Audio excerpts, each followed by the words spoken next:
Most doctors don't have an income problem, they have a financial leakage problem. You may earn up to £120,000 a year and still feel behind. Why? Because tax, poor structure, missed allowances, and inefficient investing quietly erode your wealth. Now, this course exists to stop that bleed, not with hype, not with shortcuts, but with a calm, structured system that protects what you earn and helps you grow it intentionally. Now, if you're ready to stop leaking and start building properly, let's begin.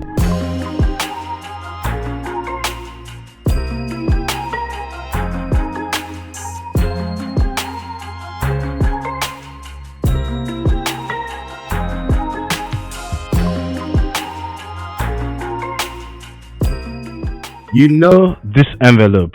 This is where financial anxiety starts for many doctors. Right now, you're on one of two paths to your financial future. The first pathway leads to stress. You're reacting to tax bills you did not anticipate. You're unsure whether your pension contributions are right. You're not fully confident about your investing strategy. In fact, you might even have cash sitting in the bank, but you're unsure if you should be doing more rather than just sitting there for inflation. Now, for some of you, there's a quiet anxiety that something is leaking and you do not quite know where.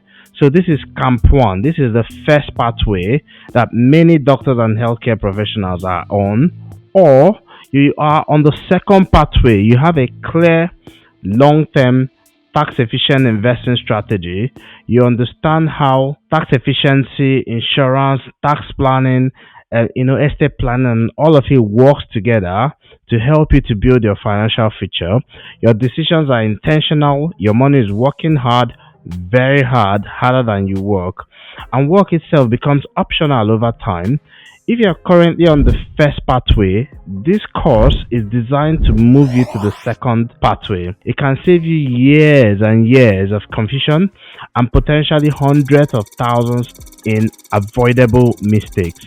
And well, if you're fortunate enough to be already on the second pathway, but you feel stuck, this will help you to refine your strategy and accelerate your progress towards your financial goals, whether it's early retirement or whether it's just making work to become optional. Now, this course is not just theory, it's created from real experience of tax efficient investing that I've done over the last 21 years that helped me reach financial freedom as a doctor and say goodbye to my NHS salaried GP job 4 years ago. These are the same frameworks that I've now taught to over 2,000 doctors in masterclasses, conferences, workshops, and as well as in my best-selling personal finance book, The MONEYWISE Doctor, which is a bestseller on Amazon on retirement planning, investing, and personal finance. Now, in this course, we're going to cover how you can be tax efficient and stop leaking your income through overpaying taxes without even knowing, how to start investing without taking unnecessary risk, how to protect your financial future and your family's financial future. We're going to go in depth and cover it all. Now, here's the uncomfortable truth. Most doctors and dentists and healthcare professionals make big financial mistakes. Not because we're careless, not because we're reckless, but because nobody ever taught us how the financial system actually works. And there's a lot of data to support this. One of them is from the MONEYWISE Doctor poll. Over the last 2 years, about 1,300 doctors and healthcare professionals responded to the MONEYWISE Doctor poll, and the results have been very, very revealing. 71% said they feel financially behind for their age. 67% worry that they won't have enough to retire comfortably. Now, 6 out of 10, that's about 60%, say they feel investing is too risky or too complex. And then 41% have no emergency fund, no savings to cover 3 to 6 months worth of living expenses. So if their income suddenly dries up, it's going to be a bit of a problem. Now, a staggering 55% have no life insurance or income protection insurance in place. Now, these numbers are worrisome. And remember, as medics, we are not irresponsible people. We are some of the most educated and hardworking professionals in the country. So how come we have these massive financial gaps and risk of making huge money mistakes? Well, it all goes back to a large gap in our training. Zero financial education despite years and years of rigorous training, and this already puts many professionals like you at a big disadvantage. So the goal of this course is to plug that gap, to solve this problem for you, and I'm doing it totally for free at no cost. If we've never met before, hi, I'm Dr. Andy Egwim. I'm a former NHS GP. I've been a doctor for over 15 years, and I've also been an investor for about 21 years now. In fact, I started investing in my late teens. I'm an entrepreneur and the author of The MONEYWISE Doctor. You've already seen that. The MONEYWISE Doctor, which became an Amazon bestseller in multiple categories, including investing, personal finance, retirement planning, and money management. Now, understanding tax efficient investing and building the right personal financial systems helped me achieve financial freedom and leave my salaried GP job while I was in my 30s. Now, after I achieved financial independence, many of my colleagues wanted to know how I did it. I was inundated with calls, text messages, DMs from friends, and emails. In fact, it became a little overwhelming. So in February 2023, 3 years exactly from when I'm making this course, I started a simple blog to share my journey on moneywisedoctor.com. Now, this grew into a weekly newsletter that's read by thousands of doctors across the UK and Canada and other places, followed by a podcast, and the rest they say is history. Since then, I've been privileged to teach thousands of doctors, dentists, healthcare professionals how to stop making costly financial mistakes, how to avoid leaking tens of thousands through overpaying tax and poor financial systems, and how to start making confident, informed financial decisions without overwhelm, without letting bad players in the financial system rip you off. This entire course is about giving you the same clarity and structure, and it's totally for free. Now, there's no hype, no shortcuts. It's calm, it's practical, it's kind of like clinical system that helps you take control of your finances and stop being anxious about money for the rest of your career once you have the skills. So why does this course exist in the first place? Why on earth will I invest so much of my precious time and resources to make this free course for you? Well, I created this detailed course as a thank you to thousands of you medics that have followed our journey for the last 3 years on moneywisedoctor.com. I made the course because medics are among the most skilled and hardworking professionals in this country. Everywhere I've been, every country I've been, yet we are never taught how money works, which is really crucial about being an adult. We learn how to save lives, but not how to secure our own financial well-being. And this often leads to frustration and dissatisfaction. Many medics, senior doctors, earn well, yet the system of tax, pensions, debt, inflation, and complex rules quietly erodes any progress we believe we are making. And as an IMG doctor myself, who moved over to the UK about a decade ago, I experienced the same confusion myself. There were lots of conflicting information online, and when I thought I might speak to financial advisors, many just turned out to be glorified salespeople hawking their financial products, interested in commission before compassion. I had to learn the financial system the hard way myself, and I'll share these lessons with you in this course totally for free because they help me reach financial freedom and help me hit my goals after almost 2 decades of investing. I started around 19 and I did that into my 30s. Now, no professional like you should have to navigate this alone. This course exists to give you that clarity, structure, and guidance. So these are the things that we're going to cover. Before we go any further, let me briefly explain step by step what we're going to cover and how to get the most value out of this course. We'll start by identifying why doctors and medics in general struggle with money despite earning a decent income.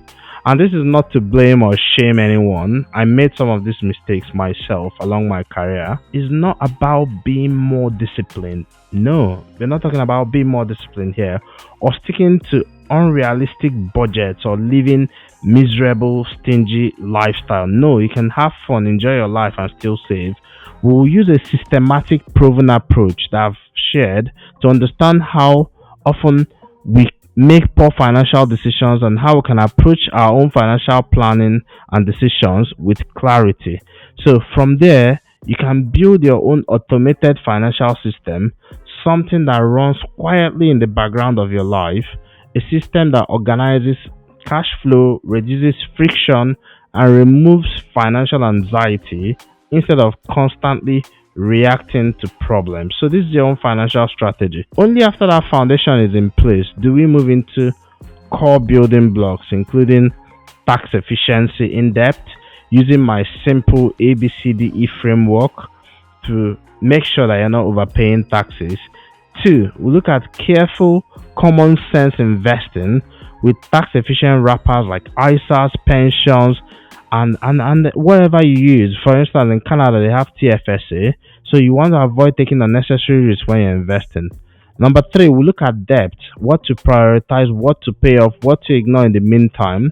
Number four, financial protection. What insurance do you actually need and what can you ignore? Then we go deeper, even deeper into investing, calmly without hype, without taking unnecessary risk. We look at investing for busy professionals like doctors based on a number of criteria like your goals, your time horizon, your risk tolerance, and your capacity to bear loss.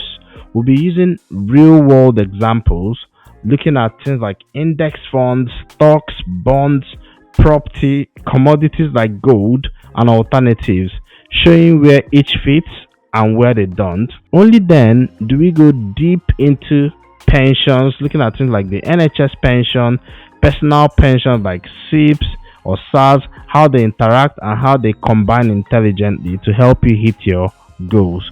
We'll also talk about estate planning and inheritance tax so that what you work hard to build over these years doesn't unnecessarily end up losing 40% to the government as inheritance tax. Then we zoom out and look at practically at financial freedom, what it really means for you as a doctor or healthcare professional, and how to approach it without burnout, fantasy, or assumptions. And finally, we'll talk about strategic generosity, how to give joyously, intentionally, without financial stress. And hey, to respect your time, this course is clearly structured. You can go sequentially or jump straight to the sections you need the most. So I've put some timestamps in the descriptions so that it's easy to navigate. If you want this to be more than just another video that you watch and forget, let's do a couple of things. Get a notebook nearby and watch it with one or two colleagues so that you can keep yourselves accountable. And if looking for support from peers, like people like you who are on the journey to financial freedom, you may join the MONEYWISE Doctor community for free, and the link will be in the description through MedScan. So now let's begin.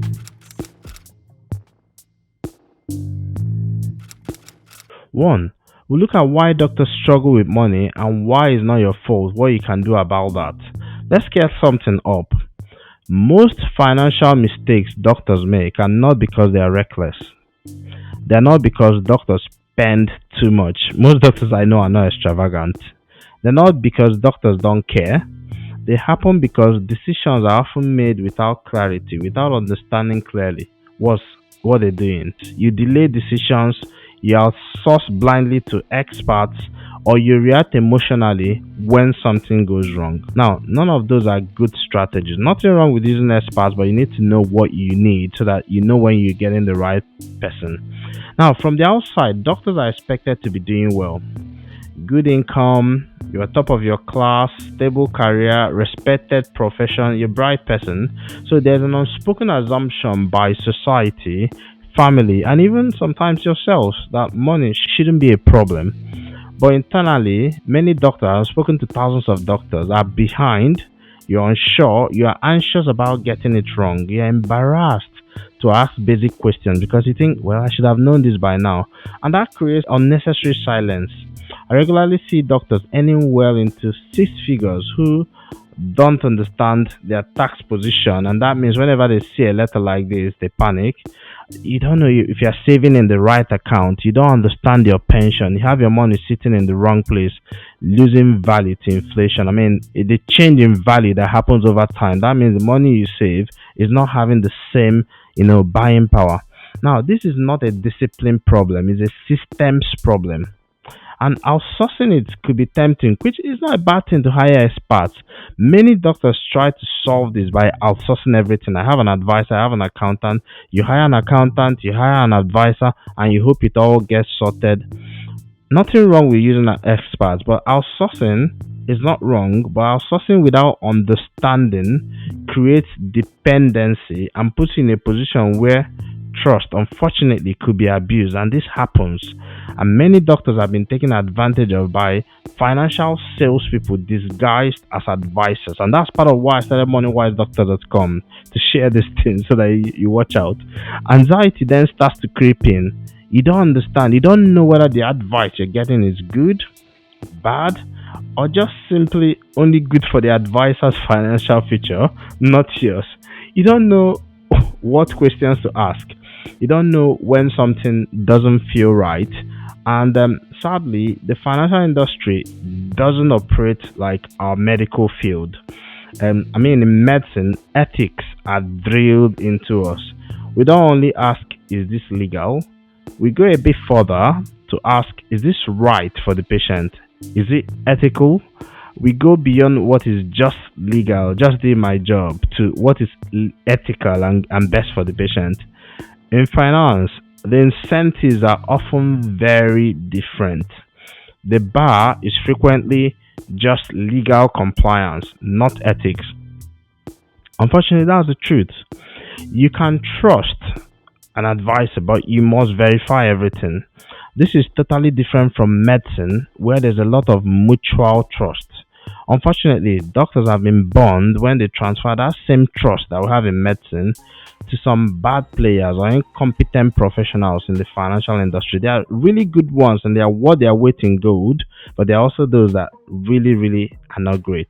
From experience, I've seen many doctors get burned by the financial industry in three big ways, mainly three. One, non-specialist advisors. These are the ones, they may be well-meaning, but they're unfamiliar with the specific issues and nuances with doctors' finances, like the NHS pensions, locums, tapered allowances, 60% tax trap, and all that. Two, legal but unethical advice. These are the type of advisors that are just optimized for fees, not outcomes. They care more about their juicy commissions, even if it's not in your best interest. Sometimes they are restricted advisors. Number three, compliance only accountants. So some accountants do nothing for your tax efficient strategy. Your tax returns get filed correctly on time, but there's no proactive tax strategy to make sure you are not overpaying tax. And that might mean that you are leaking thousands in taxes because no one is pointing out these things to you. And I've seen that with a lot of doctors who say, well, I wish someone told me. Now, financial education is important to help you to tell the difference. Without financial education, you have no way of telling whether you're getting good advice. And that's what this course is for, is to help you to understand how to be in charge of your own financial future. And if you then need to hire some help as an accountant, advisor, insurance, whatever, you know exactly what to watch out for. Now, before we go further, let's address an elephant in the room: lifestyle inflation. There's another pressure that doctors face, especially. It's not extravagance, it's just expectations. You think this should be the type of house a doctor should live, doctor's car, doctor's lifestyle. You may feel there's a level of lifestyle you should be living, irrespective of what your actual finances are doing. I don't have anything against, I love a nice car, I've got a couple of them out there. But it's not about greed, it's just pressure. Sometimes pressure from family, society, but most times it's just imaginary in our head. We may find ourselves trying to live large to impress people who may not even care about us. They don't even notice what you're wearing or what you're driving. And when spending increases without strategy, three things happen. Your freedom starts to reduce. Your stress massively increase. You're stressed all the time, and your flexibility and options start disappearing because you want to do extra work to meet up. Let me give you a simple example. Dr. Raj was a new NHS consultant I chatted with, made a few moves that looked harmless but suddenly put him in a financial tight corner. As soon as he was appointed as a consultant, he felt it was time to upgrade after all these years of sacrifices. And you can't blame him. After all these several years of study, med school, residency, through his postgraduate training, he felt he had arrived and he had to show it so everyone knows, okay? So he upgraded his house, obviously moved to a nicer house. He bought a new car, upgraded, and his gym membership. Nothing extravagant, all deserved, well deserved. Within months, he had to add some extra locum shift just to stay afloat. And in a few months, he had to work several extra shifts just to keep up. And his taxes went up as well. Same income, but now less freedom. He has more income, less freedom. So it's not just about earning more, it's about earning more with a careful strategy to make sure you're able to keep more of it. Now, many doctors believe I just need to earn more and to solve everything. But earning more without an intentional financial structure, it just creates a few issues. Number one, it increases your tax liability. Two, it triggers hidden tax traps we're often not aware of. I've written a lot about the 60% tax trap. There are a few others. Three, it adds more complexity to your life. And in many cases, I've seen that it could also increase your stress, having talked to hundreds of doctors about these things. Now, this doesn't mean that earning less is better. No, that's not what I'm saying. No, not at all. But earning more with an intentional financial tax efficient strategy is far better.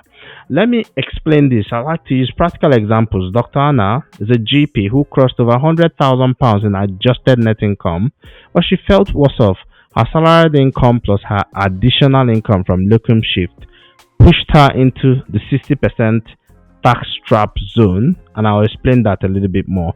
She was not even aware of this at first until she attended one of our MONEYWISE doctor master classes, which was entirely free. And if you're just hearing of 60% tax trap, this is how it works.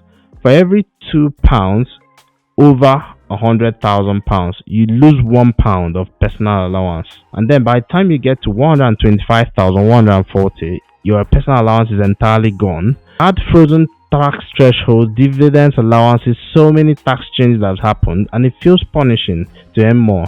And this is why it's important to understand and diagnose where these leaks are. Now, talking about diagnosis, because that's where we start, even as clinicians, we would never treat without diagnosing. If a patient walks in, don't just prescribe. Yet, many of us do that with our finances. Without a clear understanding of where the issues are, we end up with haphazard approaches to sorting out our finances. And that's why I created MedScan, and I have that right here in my book, but you can also get it for free online. It's like your financial early warning score for doctors, MedScan. It looks at cash flow, the money that comes in and goes out, your emergency fund, debt management, strategic spending, compounding and investing, and allowances and tax efficiency, and of course necessary financial protection. If you want a quick 3-minute snapshot of where you might be leaking financially, MedScan is linked in the description and is also pinned in the comments. You can go there and check straight away. It takes under 3 minutes, and over 1,300 doctors say it gave them clarity and control with their finances. So diagnosis first, before you then start trying to address the structure. Right now, take a breath. You're not behind. You've not failed. You're behind because no one taught you the financial system. In the next section, we'll build that system calmly, practically, and specifically you build it for yourself the way you like it. You're exactly where you need to be, and we're going to look at the next session now. Now, if you found this course useful, don't keep it to yourself. Let's be generous here. Think of 2 colleagues who are probably leaking financially right now, anymore, paying a lot of it out in tax. Go ahead, share it with them. But if you want personalized clarity, go ahead and take the Financial Health MedScan quiz right with the link there below. It takes you 3 minutes. It shows you where your biggest financial risks are, and you'll be able to find it and fix it. Check the link below to get it. And hey, if you'd like to explore working more closely with me, you can apply with the link. The application form is in the link in the description. Or go ahead and email support@moneywisedoctor.com and we'll take it from there. Let's build properly. Alright then, let's jump right back to the course. Now, before we talk about investing, before we talk about pensions, before we talk about tax strategies or financial freedom, we need to talk about systems, okay?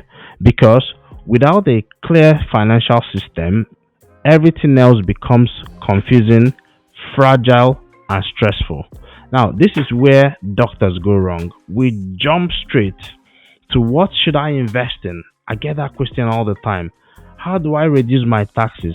Is this pension good or bad? I even got a few emails like that today from Money as a support at MONEYWISEDoctor.com. But we often skip the overall operating system, looking at everything holistically. Here's the truth. Without an operating system, even good decisions can fail. You need a good financial operating system, and it's not about willpower. You need automation. It's not about willpower or discipline. It's about creating systems and automation, and it's not that difficult. I'll show you how to do that. A budget is telling your money what to do.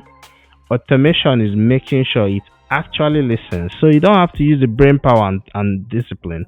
Most doctors are not bad with money. We are disciplined. We're responsible. We delay gratification for years just to qualify. So the problem is not just about the behavior. The problem is friction. If every financial decision requires remembering, deciding, logging in, second guessing, it will eventually fail. Not because you are lazy, but because you're human and you're busy. In medicine, we don't rely on memory for critical processes. We use systems. We have checklists, we have protocols, we have defaults. Your finances deserve the same treatment. And that's why I created the AMASS, AMASS framework that has already been a game changer for thousands of doctors. And I address that in chapter 2 of my book, The MONEYWISE Doctor. Now I'll explain to you here. AMASS stands for Automated Monthly Allocated Savings System. Now, this is not a budgeting trick. Is not a motivational idea. It's a simple system for your money that I use and hundreds of doctors, thousands of doctors already use. AMASS answers one critical question. How do I make progress automatically without always thinking about money? Without thinking about money every day. Here's a core principle, and it's deliberately simple. Pay future you first automatically, then invest automatically. I'll explain. Just like tax is deducted before your salary hits your account, just like pension contributions happen before you can even spend a dime from the money, AMASS creates your own personal deduction that goes into your savings, sports, and your investments in a way that you don't have to think about it. Now, at the heart of that AMASS is a simple allocation I call the 80-20 split. You know about 80-20 already. 80% of your take-home pay goes to lifestyle, bills, living life, making sure you enjoy your life and you do whatever. But 20% of your take-home pay always goes to your freedom fund to buy your freedom. Now, if you've never heard of a freedom fund, let me explain. This is something I did for several years. The freedom fund has one big goal, and that's to help you speed up your journey to financial freedom. An early retirement if you want to retire early. I've not had a job for the last 4 years now, and I've not had to change my lifestyle. Now, the Freedom Fund is not a single pot. It supports 3 priorities in this order. Number 1, clearing high interest debt, like credit card debt, 22%. 2, building emergency fund and savings. And number 3, investing for your long-term financial growth. It's not rigid, but it's a system that helps. For some people, it may be 20% of your net income that goes into your freedom fund, and for some others, it could be 25% or even more. You have to decide what works for you, but what is important is that you have a system in place and you automate it. Make sure you don't have to think about it. And here's the key insight. When savings are automated, your lifestyle has a way of adjusting automatically. Thousands of doctors in the MONEYWISE doctor community have already proven this. They've tried it out. They don't feel deprived, they don't feel restricted. They simply stop leaking money when they automate their saving and investing. And this works for a reason. If you wait for the end of the month to see what's left, to know what you save, there will be nothing left empty. A mass flips the order because your money is under a lot of pressure. There's so many bills. What you do is you remove the money before it becomes available for spending and lifestyle creep, and you avoid lifestyle inflation. That's the 20%. You don't need discipline. You don't need willpower. You don't need to be good with money. You just need a system that runs in the background, a system that works, and you can use a mass, copy it, and use it yourself. Now, there's a second thing I also suggest to doctors: the 12-month rule. Let's look at it. It's a powerful rule that will surely help you improve your finances and give you a bit of margin. Okay, I call it the 12-month rule. Here's how it works. When your income jumps, either you finish training or you got a new job or you picked up a new role. For instance, if you just finished your residence, you've gone from being a GP trainee to a GP, your salary will obviously go up, okay? Or you became a partner, or you're moving to a new job with a higher income. Our instinct is to upgrade immediately, get a nice new watch. I've got a nice one here as a gift. Upgrade immediately, upgrade your car, upgrade everything. Don't do it. Delay the upgrades just for 12 months, not forever, just long enough to have that extra income to build some capital, create some financial margin, and establish your amass properly. Have some money going in there. A practical example: a GP registrar earning £5,000 finishes training, moves to a salaried GP role, earning £88,000 per annum.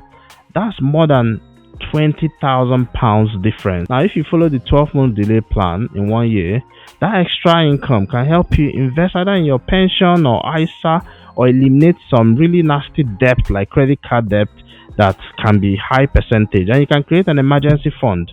This allows you to start on a solid financial foundation.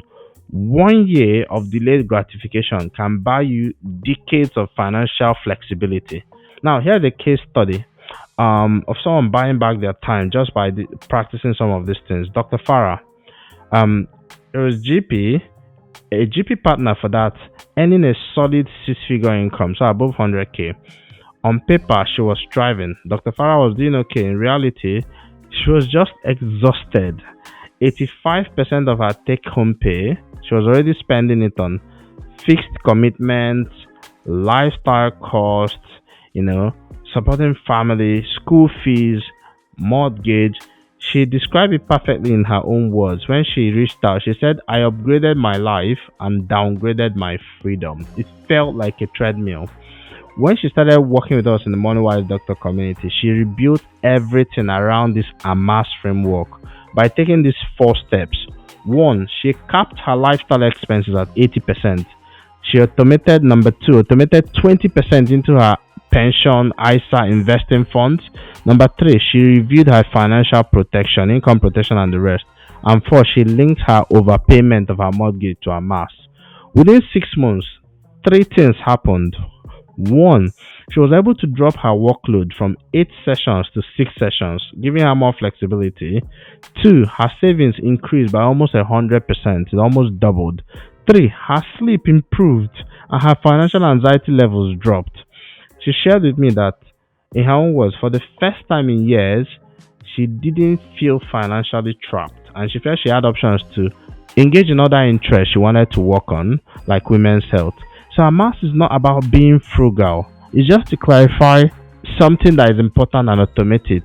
Amass is not about cutting joy from your life. You can still enjoy your life. It's not about living cheaply when it makes you miserable or saying no to everything. Nope, that's not my goal here. I like to enjoy my life. It's about intentional spending. You still enjoy your life, but you just stop spending accidentally. You stop having insensible loss of money. Remember, insensible loss of heat. Yep.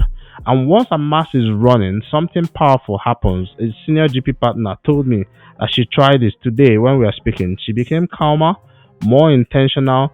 She's more strategic about her financial growth. She's more organized. I'm so proud of her because progress is happening quietly in the background. So that's why I talk about amass before you start to invest. Because if you try to invest without amass, you start panicking during market crashes and dips when the market wobbles because you don't have an emergency fund. You stop and start. But you're losing to compounding. You're not taking advantage of compounding. And you might sell at the wrong time. Amass creates stability. It ensures that one, your cash flow is predictable, and two, your emergencies. When there are emergencies, because we all get emergencies, but they shouldn't derail your investment and your plan. So you want to be able to invest in a boring, consistent way, but boring is good. It works out alright. So at this point, you now have clarity from MedScan. If you haven't done the MedScan quiz, just check the link. Go ahead and check it. It's 3 minutes. But you have clarity from MedScan, structure from Amass. So you should no longer be guessing. You should no longer be reacting. Just like in medicine, once the patient is stable, we move to protection. That's exactly where we're going next. Let's start looking at protection and start moving towards the treatment plan. In the next session, we'll look at protecting what matters. All insurance covers are not equal. There are some that I ignore. There are others that I kind of like I'm religious about. And I'll explain this next. Because growth without protection is pretty fragile. Now, let's look at the next thing. That will be insurance. Income protection insurance, life insurance. What do you need to protect? Do you need to buy insurance for your boiler? Do you need to buy insurance for, obviously, your microwave? Now, before we go further, let's address something basic. I talked about protection, and that's what we're going to address. In medicine, you don't walk into a high-risk environment without PPE, personal protective equipment. You don't intubate without checking the oxygen. You don't start treatment without safeguarding the basics.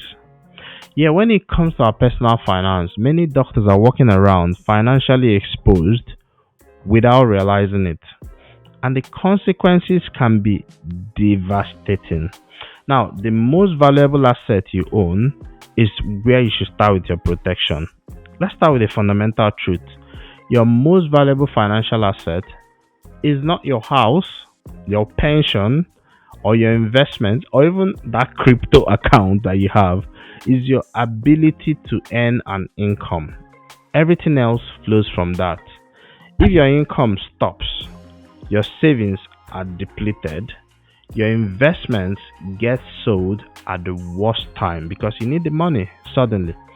Your long-term plans can all collapse if your income stops. And yet, in the MONEYWISE Doctor poll, which I mentioned earlier, over 1,300 medics, 41% of them had no emergency fund. Out of this number, 55% had no life insurance or income protection insurance.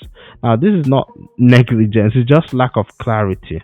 Most times, I've seen this pattern repeatedly. Doctors avoid discussions around income protection, life insurance, and all that because it feels a bit pessimistic, like you're saying something wrong is going to happen. God forbid. It feels uncomfortable. It feels like something bad has to happen. There's also a false sense of invincibility, like I'm healthy, I'm insured through work, through NHS, I'll sort it out later. But in medicine, you know better than anyone that illness is unpredictable, accidents don't ask permission, timing is rarely convenient. I mean, I was unwell just a couple of weeks ago, I didn't plan it and I had to change my plans. Protection is not pessimism, it's being very wise. Now, the 3 risks doctors underestimate, these are the 3 major risks doctors consistently underestimate that I think they should protect against. One is illness or injury. Many times it's not even catastrophic, it may not be dramatic, but it can have a big impact on your finances.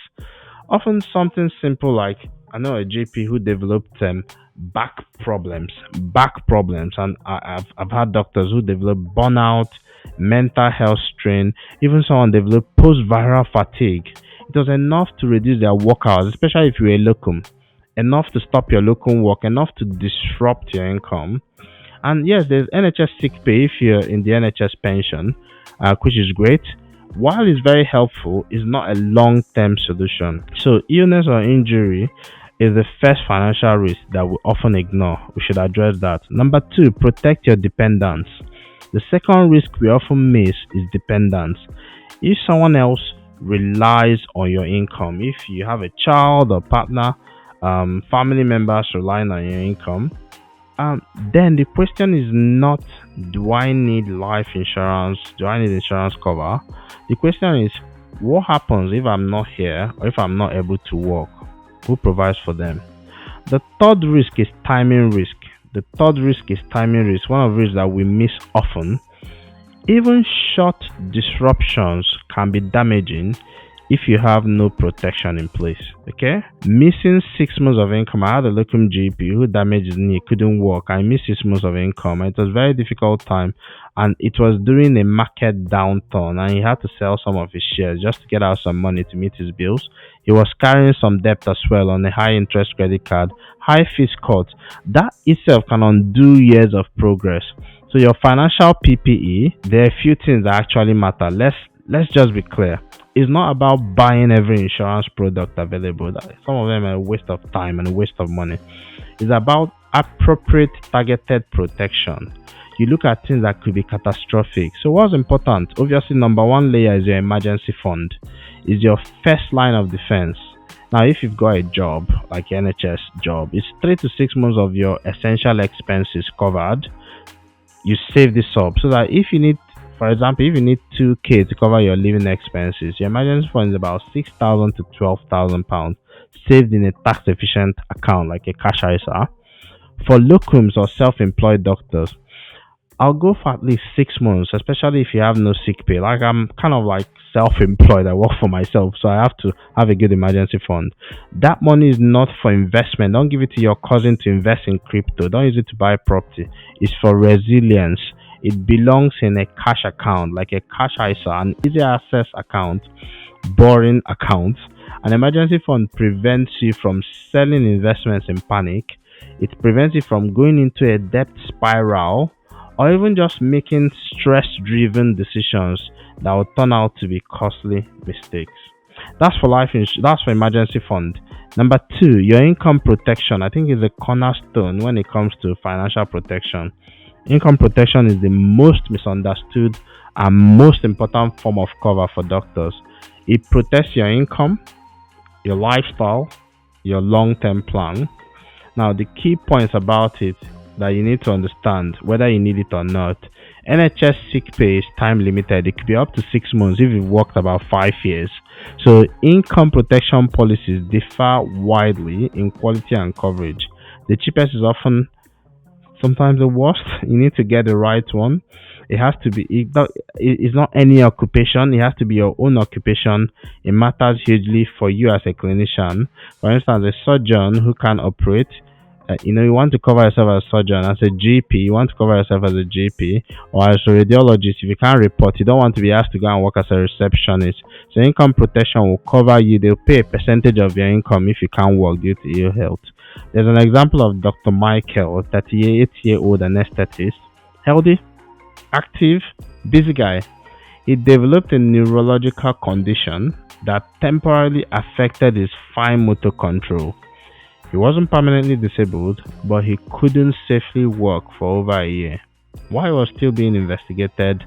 Because he had appropriate income protection. His income continued. His mortgage stayed paid. His investments stayed intact. He didn't have to sell them. I talked about Dr. Ruth Machine, who was a radiologist who also ended up with an eye condition, similar issues on my podcast. Without that policy, it would have been a bit difficult. So if you check the MONEYWISE Doctor podcast on YouTube, we talked about, I interviewed Dr. Ruth Machine. She was a radiologist who developed an eye condition, corneal neuralgia, and couldn't work. Eventually, this led to the end of her medical career, but she landed on her feet. She had her income protection in place. She got it very earlier in her career, so that even when the NHS sick pay ran out, she wasn't left hanging. Now, the income protection bridged that gap for her until she retired from the NHS on account of ill health, but not under pressure. Thankfully, she now has a fantastic new career that she loves, But that decision to have an income protection in place before things went wrong saved her from unnecessary financial stress and even at the risk of having to lose their home. Number three, life insurance is the next thing. It's simple, it's not emotional. Life insurance is not about fear, it's about responsibility.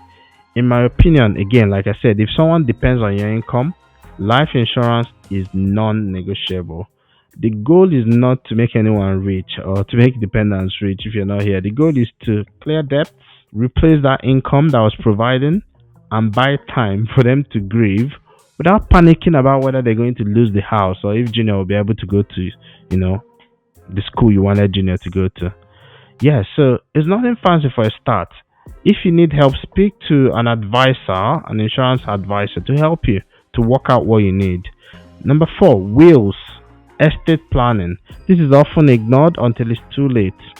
Without a will, the government will decide what happens to your estate. We don't have time here to go into intestacy rules, but just know without a will, anything can happen. Delays are common, outcomes may not even reflect your wishes. At minimum, have a valid will, sort out your guardianship provisions, update your beneficiaries. This is not advanced planning, this is basic financial hygiene. Now, let's look at some common mistakes we make as doctors. These are some of the common mistakes we make when it comes to financial protection specifically. Let's address those traps. One is over-insuring. Buying products you don't understand, you don't need, that benefits the advisors more than you. They tell you it's an investment and it's an insurance. No. Insuring things that are not catastrophic is another one. For instance, why on earth will I buy insurance for my microwave or dishwasher? Especially if you don't even have basic income protection insurance. If my microwave gets damaged, I can replace it without thinking about it. But it's not as easy to replace your income, especially if you're injured or unwell. So that's one mistake, over insuring. Two, under insuring.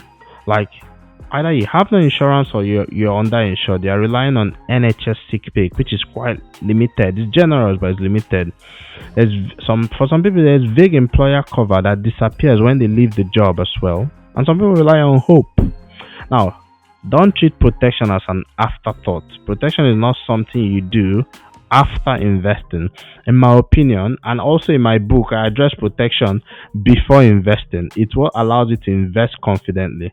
Because once protection is in place, emergencies don't derail your plan and volatility feels manageable. That way, investing becomes predictable and boring. And boring investing is successful investing. If you do it over a period of time, it compounds well.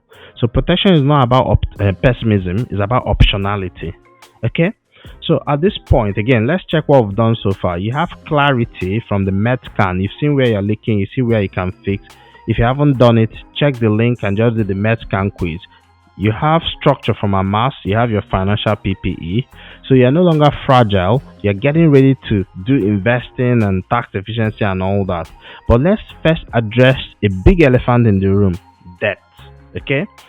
Not all debt is bad, but if it's not managed well, it can be damaging. In the next section, we'll talk about crushing debt without shame or stress and how to decide what debts to focus on and clear aggressively and what debts to keep strategically and not worry too much about them, and how debts fit into your calm long-term plan. Now, hey, before you move on, let's pause for a moment. What is one crack, one leakage you've identified in your financial system? Write it down. Now, decide when you're going to fix it. Seriously, put a date and decide when you're going to fix it. If you want help identifying the rest, take the MedScan assessment. That will help you to find out which other areas you're leaking. Already over 1,000 medics have done it and use it to gain clarity around their finances. And look, if you may apply to work with me with the application form in the link below, or just email support@moneywisedoctor.com if you need more support and guidance and hand-holding. But don't just watch this and do nothing. Information without action is just entertainment. Alright then, let's jump right back to the course. So, now that we've put protection in place, we need to address a major source of financial stress for doctors, and that is debt. Debt is one of the most emotionally charged topics in personal finance, especially for hardworking professionals like medics. Everyone thinks, oh, doctors and dentists are flush with cash. No, lots of doctors are in deep debt, not because doctors are reckless, but because many of us carry debt longer, later, and more silently than people realize. Let's clear the shame first. Look, this is not about shaming. Debt is not a personal failure. For doctors, it's often a structural consequence of the system, and I'll explain this to you. Now, think about it. You've had years of delayed earnings before you start earning. You have to go through all this training. Then there's student loans. Some people carry their student loans into their 30s. There's postgraduate exams. Some people have had to move countries, relocation costs, moving cities or countries.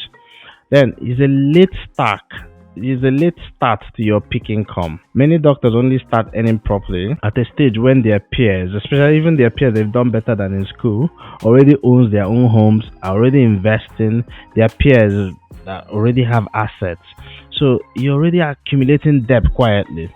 Now this course is not about guilt, it's about clarity and control.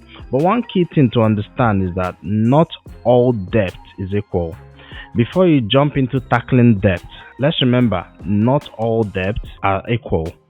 This is the first principle to understand and differentiating them. Debt is not binary, it's not good or bad. From the point I look at it, it's not good or bad by default. Debt sits on a spectrum. It could be productive, it could be destructive.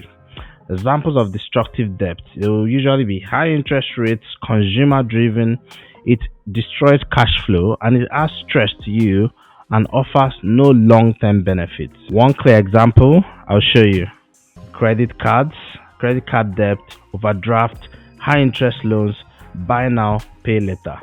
Now, they are productive debt, low interest, long term, often linked to assets, manageable with a plan, with a clear plan. If you have a very clear plan, an example is obviously mortgage, some student loans, obviously, a structured business borrowing. Now, the mistake many people make is treating all debt as the same, or even just getting into debt but avoiding the conversation entirely. Now, high interest debt is the enemy of financial progress. It's hard to become financially free if you have high interest debt. It's like the opposite. It's compounding against you, and I gave an example with credit card debt. It reduces your optionality. Look, if you have a credit card charging you 27% interest, 30% interest, paying it off is a guaranteed return. So rather than thinking about making an investment that will give you 10%, think about paying off that credit card. So this is why, even if you look at the Scrubs framework, which we'll talk about later, is our approach to investing. It prioritizes paying off high interest debt. Now, there's an example I remember. Dr. Ben was a GP registrar. I've changed his name, obviously, for privacy. He was earning a decent income, not a massive income, but for a GP registrar, not too bad. He had about £7,000 on his credit cards. He had a car loan he bought on PCP.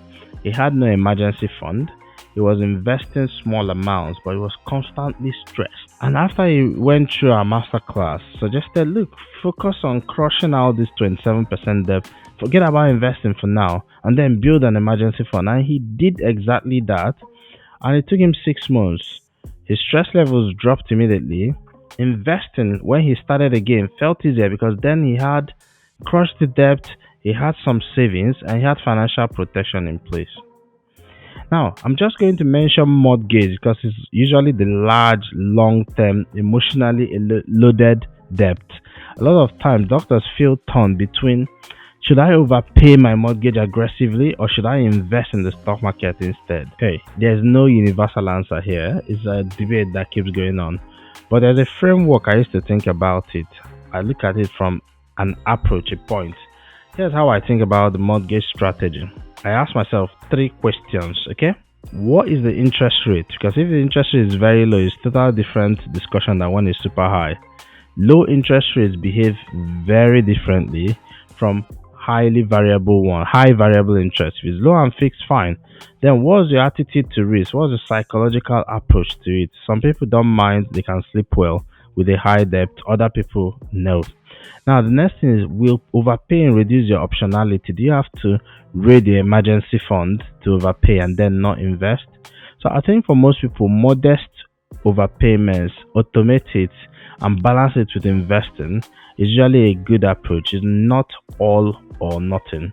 So I don't know. Can you tell me in the comments so far, if you've been watching, what would you do? Would you rather focus on overpaying, or would you just, well, go ahead and just pay the regular mortgage and invest the difference? I think a lot of the issues when you in personal finance is not just about optimizing or mathematical decision. It's the one that gives you peace. So it's quite emotional, a lot of psychology involved. Some people want to pay down their mortgage so that they can sleep well at night. But irrespective of whether you have mortgage debt or credit card debt, the most dangerous position to be is having a high debt with no plan in place, no emergency fund, no protection in place. Because that's where panic decisions can start happening. And that's where, if anything goes wrong, you might have to start liquidating those investments. And then you have to think about that from the point of how can you manage it. It's manageable when this cash flow is clear, there's a protection plan in place, you've automated the repayment, and there are multiple approaches you could use to, manage the debt. Don't think about it from the point of, oh, well, I'm overwhelmed now, there's nothing I can do. And it's not about, no, never borrow again. It's not about you never getting into debt.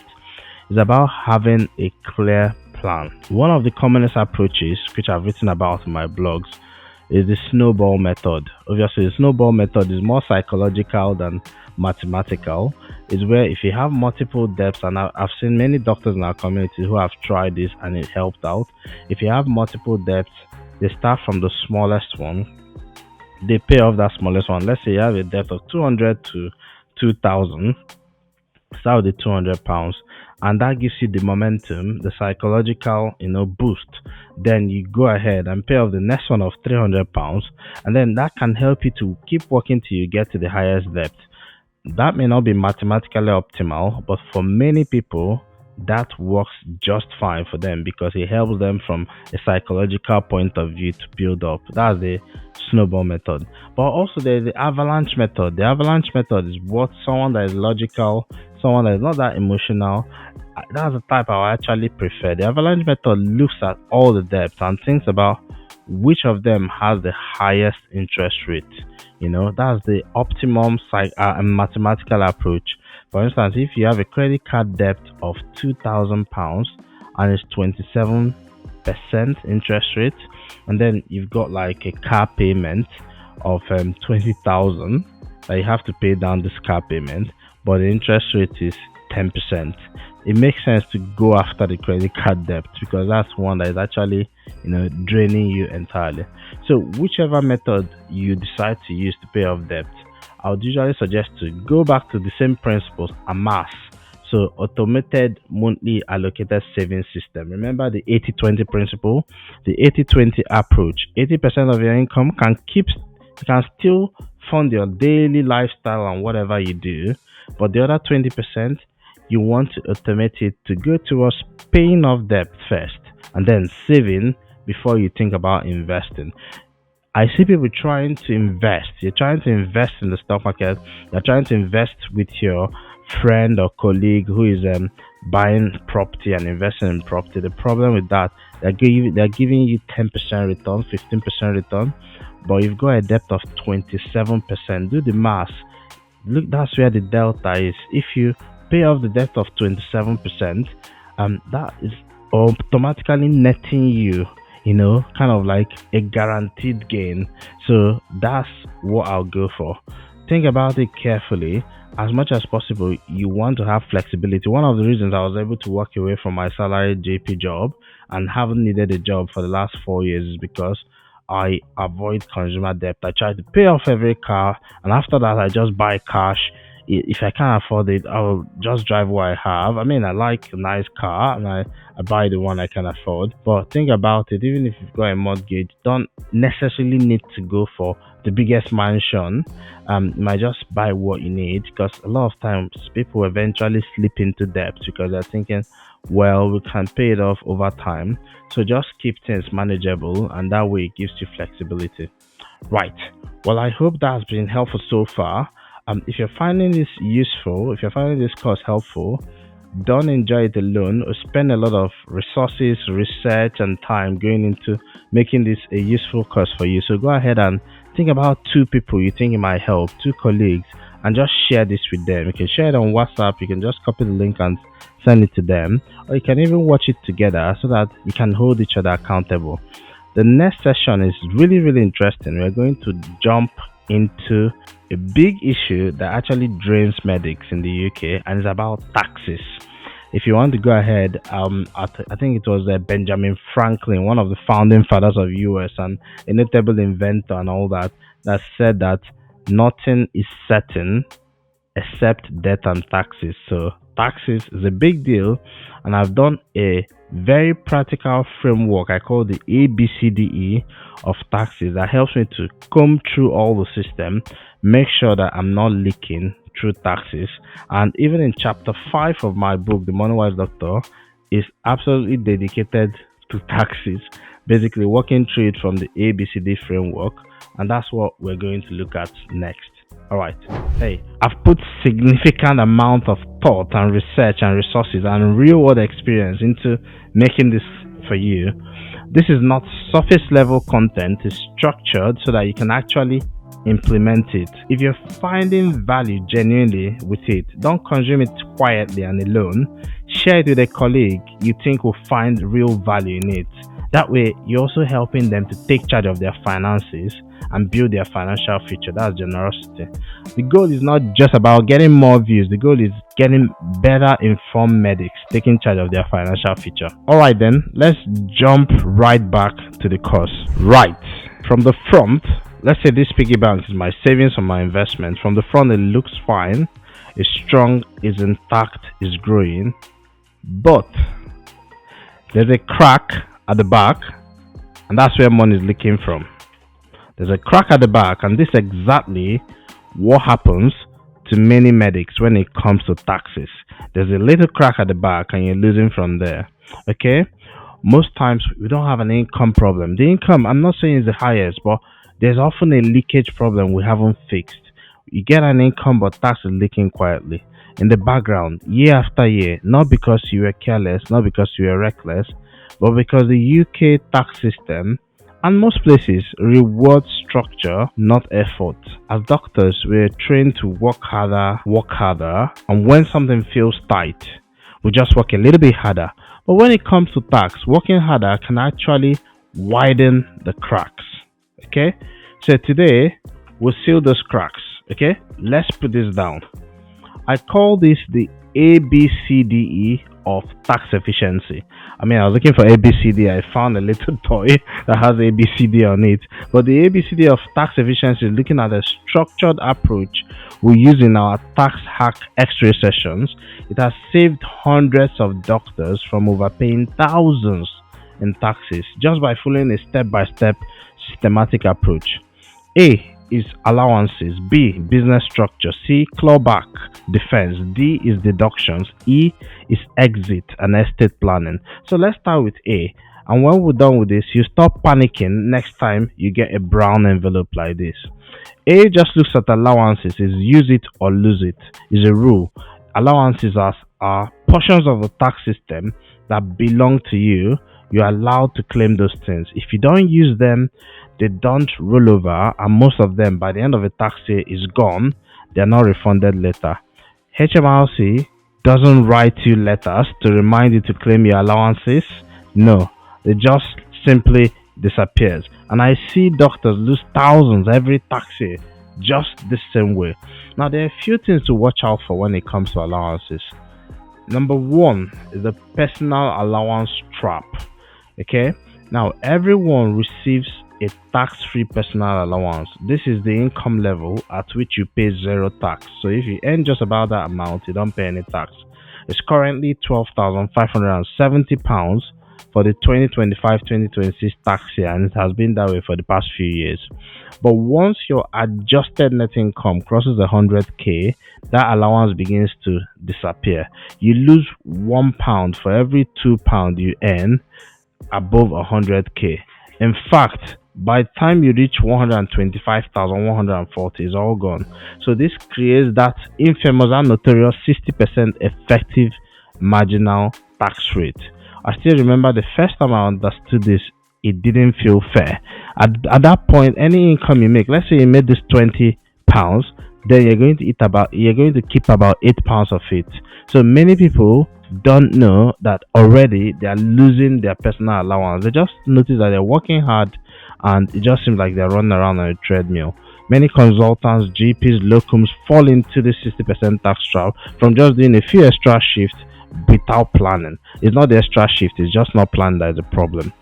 Two, your ISA allowance. Every adult in the UK gets £20,000 ISA allowance each tax year. Children get £9,000. Is use it or lose it. Now you can use your 20k and split it between maybe 4k in a lifetime ISA if you prefer, so that you can get the full 1,000 bonus from the government, as long as you're using it for buying your first house or for investing for retirement. And you can split the remaining 16k between your cash ISA and your stock and shares ISA. Now remember that from 2027 the cash ISA is only going to be having an allowance of 12k.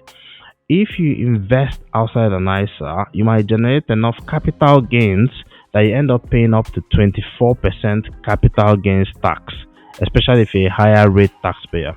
Now the next allowance, number 3, is pension allowance, and it's currently £60,000 for 2025-2026 tax year. Now pensions are very powerful tax tools and they are available to doctors, healthcare professionals. For 2025-2026 annual allowance is 60,000 and anyone can use them. But you have to account for your own contribution from your workplace, from your SIP if you've got a private pension, and the government tax relief, so that you don't exceed the £60,000. But if you have used up all your allowance and still need to add more money to your pension, there's still an opportunity to do that. It's called carry forward. Okay, with carry forward you can use any unused allowance, because most people don't use up all their allowance anyway, because you may not have the money for that. But if you have extra money in any year, you can use your previous tax years. It's carry forward. Now that could actually save you thousands in taxes, but it just means that you don't get to see that money till you are 55 if you are using a SIP, and it's being increased to 57 in 2028. And if you are using like NHS pension, for some people it's going to be 68 years, and for some other people it might be a little bit earlier before you see it. Now the next allowance is the PSA, the personal savings allowance. And I know most doctors think about PS as prostate specific antigen. It's like a community joke. No, PS is referring to your personal savings allowance, and that's the amount of money you can save and generate interest without paying taxes. Any interest above your PSA is taxable unless the saving is held in a tax-free savings account like a cash ISA. So if you save money, you generate interest, you have to pay. So how much is the PSA? How much can you generate without paying tax? Well, the current figures for this tax year for basic rate taxpayers is £1,000 interest tax-free. For higher rate taxpayers is £500, and for additional rate taxpayers, zero. Any interest they generate has to be taxed. So be careful. If you're just saving money, you think it's okay, well, this is fine. Check whether you are paying so much in taxes from the interest you generate. I remember a doctor walking up to me and saying, "Wow, thank you for your presentation. I went to speak in a doctor's conference, and said I've saved about £100,000 over the last several years." They weren't able to invest. They were worried about investing, and I asked, "Where are you saving it?" They said a regular savings account, and I said, "Well, you're paying tax on the interest." They said, "I didn't realize that." I said, "No wonder my tax code had been changing." So your tax code could change because HMRC could go directly to your account, through your tax code, and actually take the tax on that interest. So think about all those things. Of course, there's a marriage allowance as well. If you can transfer some of your personal allowance, if your income is less than 12,570 and your partner is a basic rate taxpayer, you can transfer some of your marriage allowance and backdate it for years. Of course, there are other allowances like the capital gains tax allowance. It's called annual exempt amount. It's currently £3,000. So normally, if you sell shares of property with gains and is outside an ISA, you have to pay a capital gains. It could be up to 24% if you're a higher rate taxpayer, or 18% if you're a basic rate taxpayer. But what many people miss is that, well, the first 3,000 is tax free. But again, easy to miss. If you sell at a loss, you can also register the capital loss with HMRC, but you must do it within 4 years. Why do you register it? If you register within 4 years, then indefinitely you can claim any gains against that loss in the future. If you miss that 4 years, that's it. You can't claim it again. So if you're missing it, that means you're already leaking money through other areas, because when you make a gain in the future, you have to pay. So that's all about A. Now let's look at B. B is business structure. A was allowances, B is business structure. Now this might not be for everyone, but if you're a doctor or healthcare professional and you meet the criteria for IRO 35 to work outside IRO 35, meaning you can work off payroll, you have to think about whatever you do, whatever businesses you do, would it qualify to work through a company? Okay, and that might give you some tax flexibility, but never forget you have to still pay corporation tax on your profits, which is 19% for profits below £50,000 and 25% above that. Okay, now if you got a limited company, think about after corporation tax, you still have to pay dividends. But for most people, this could be more flexible and that could actually save them money. But there are other ways to extract money from your limited company. The three main ways is: one, your company expenses. You could buy equipment, you could buy things that you need to run your business. You could even take a capital allowance to buy an electric car if you require it for your company business, staff salaries and software, and so much more. In the tax hack, we dove into 25 things that you could actually use your limited company for: pension contributions, even things like your relevant life plan, that's life insurance. So that's expenses is one. Two is salary. You can pay yourself a salary if it's the only source of income. 12,570 means no taxes at all. But if you already have other sources of income, if you pay yourself a salary, you still have to pay tax at your marginal rate. Number three is obviously dividends. So dividends are basically your share of the profit. If you are the only shareholder, you get 100% of the dividend, but then you have to pay dividend tax on it. Now, the dividend tax is based on your tax band, and you might have heard that it's rising in this coming tax year, 2026-2027 tax year. The new rate will be for basic rate taxpayer will be 10.75%, for higher rate taxpayer it will be 35.75%, and the additional rate taxpayer remains at 39.35%. So thinking about the right mix of dividend versus salary is really important to make sure that you don't end up overpaying taxes. C is for clawback, avoiding tax traps. So the UK system has tax traps. If you cross them unintentionally and your tax rises, then your taxes will rise faster than you expect. We've already talked about the 60% band, that's a 100k zone. Then there's also the high income child benefit charge above £60,000. So if your adjusted net income is above £60,000, you have to pay back some of that child benefit, and at 80k you've lost most of it. Right, so basically there's the annual pension allowance as well. You could actually have pension annual allowance taper. If your threshold income is 200k, above 200k, or your adjusted income is 260k, you could lose some of your annual allowance, and it can shrink all the way down from 60k to 10k. Now, these are not minor details, they are structural cracks. You need to know when you're approaching those thresholds so that you can do something about it. And what can you do? Pension contribution, gift aid donation, timing of taking the income, and careful structuring. So that's A, B, and C. Now, D is deduction. This one frustrates me a little bit because it's a low-hanging fruit. Many medics lose thousands due to ignoring this. I'll give you an example. Dr. Mo, he's a GP. He messaged me last year. He had never claimed tax relief ever on his professional expenses. GMC fees, indemnity, exam, professional subscriptions, BMA, mileage, he had not claimed. So this time around, he went back 4 years, including the current year, and was able to claim about £9,500. Now, this is not some special advanced strategy, and HMRC, they will not write you a letter. HMRC will not write you a letter to say you've not claimed tax relief. In fact, I've made a video on how to claim tax relief from professional expenses. It's totally free on my YouTube channel at MONEYWISE Doctor. Go over there, use it, and claim your tax relief. Now, so that's D. E, you look at estate planning and exit. So start thinking about inheritance taxes. Is your life insurance policy, is it in a trust? Are you going to have to, if your family inherits stuff from you, do they have to pay a massive 40%? Do you have a will in place? If you don't have a will, the state decides. So estate planning is not about debt. It's about being proactive and protecting what you've built. It's about basically thinking about things like lasting power of attorney and the rest of it. So think about it carefully. So overall, tax efficiency is not about loopholes. It's about structures and systems. Sealing the cracks of your foundation before you start building higher, even before you start investing. You can't out-invest poor tax structure.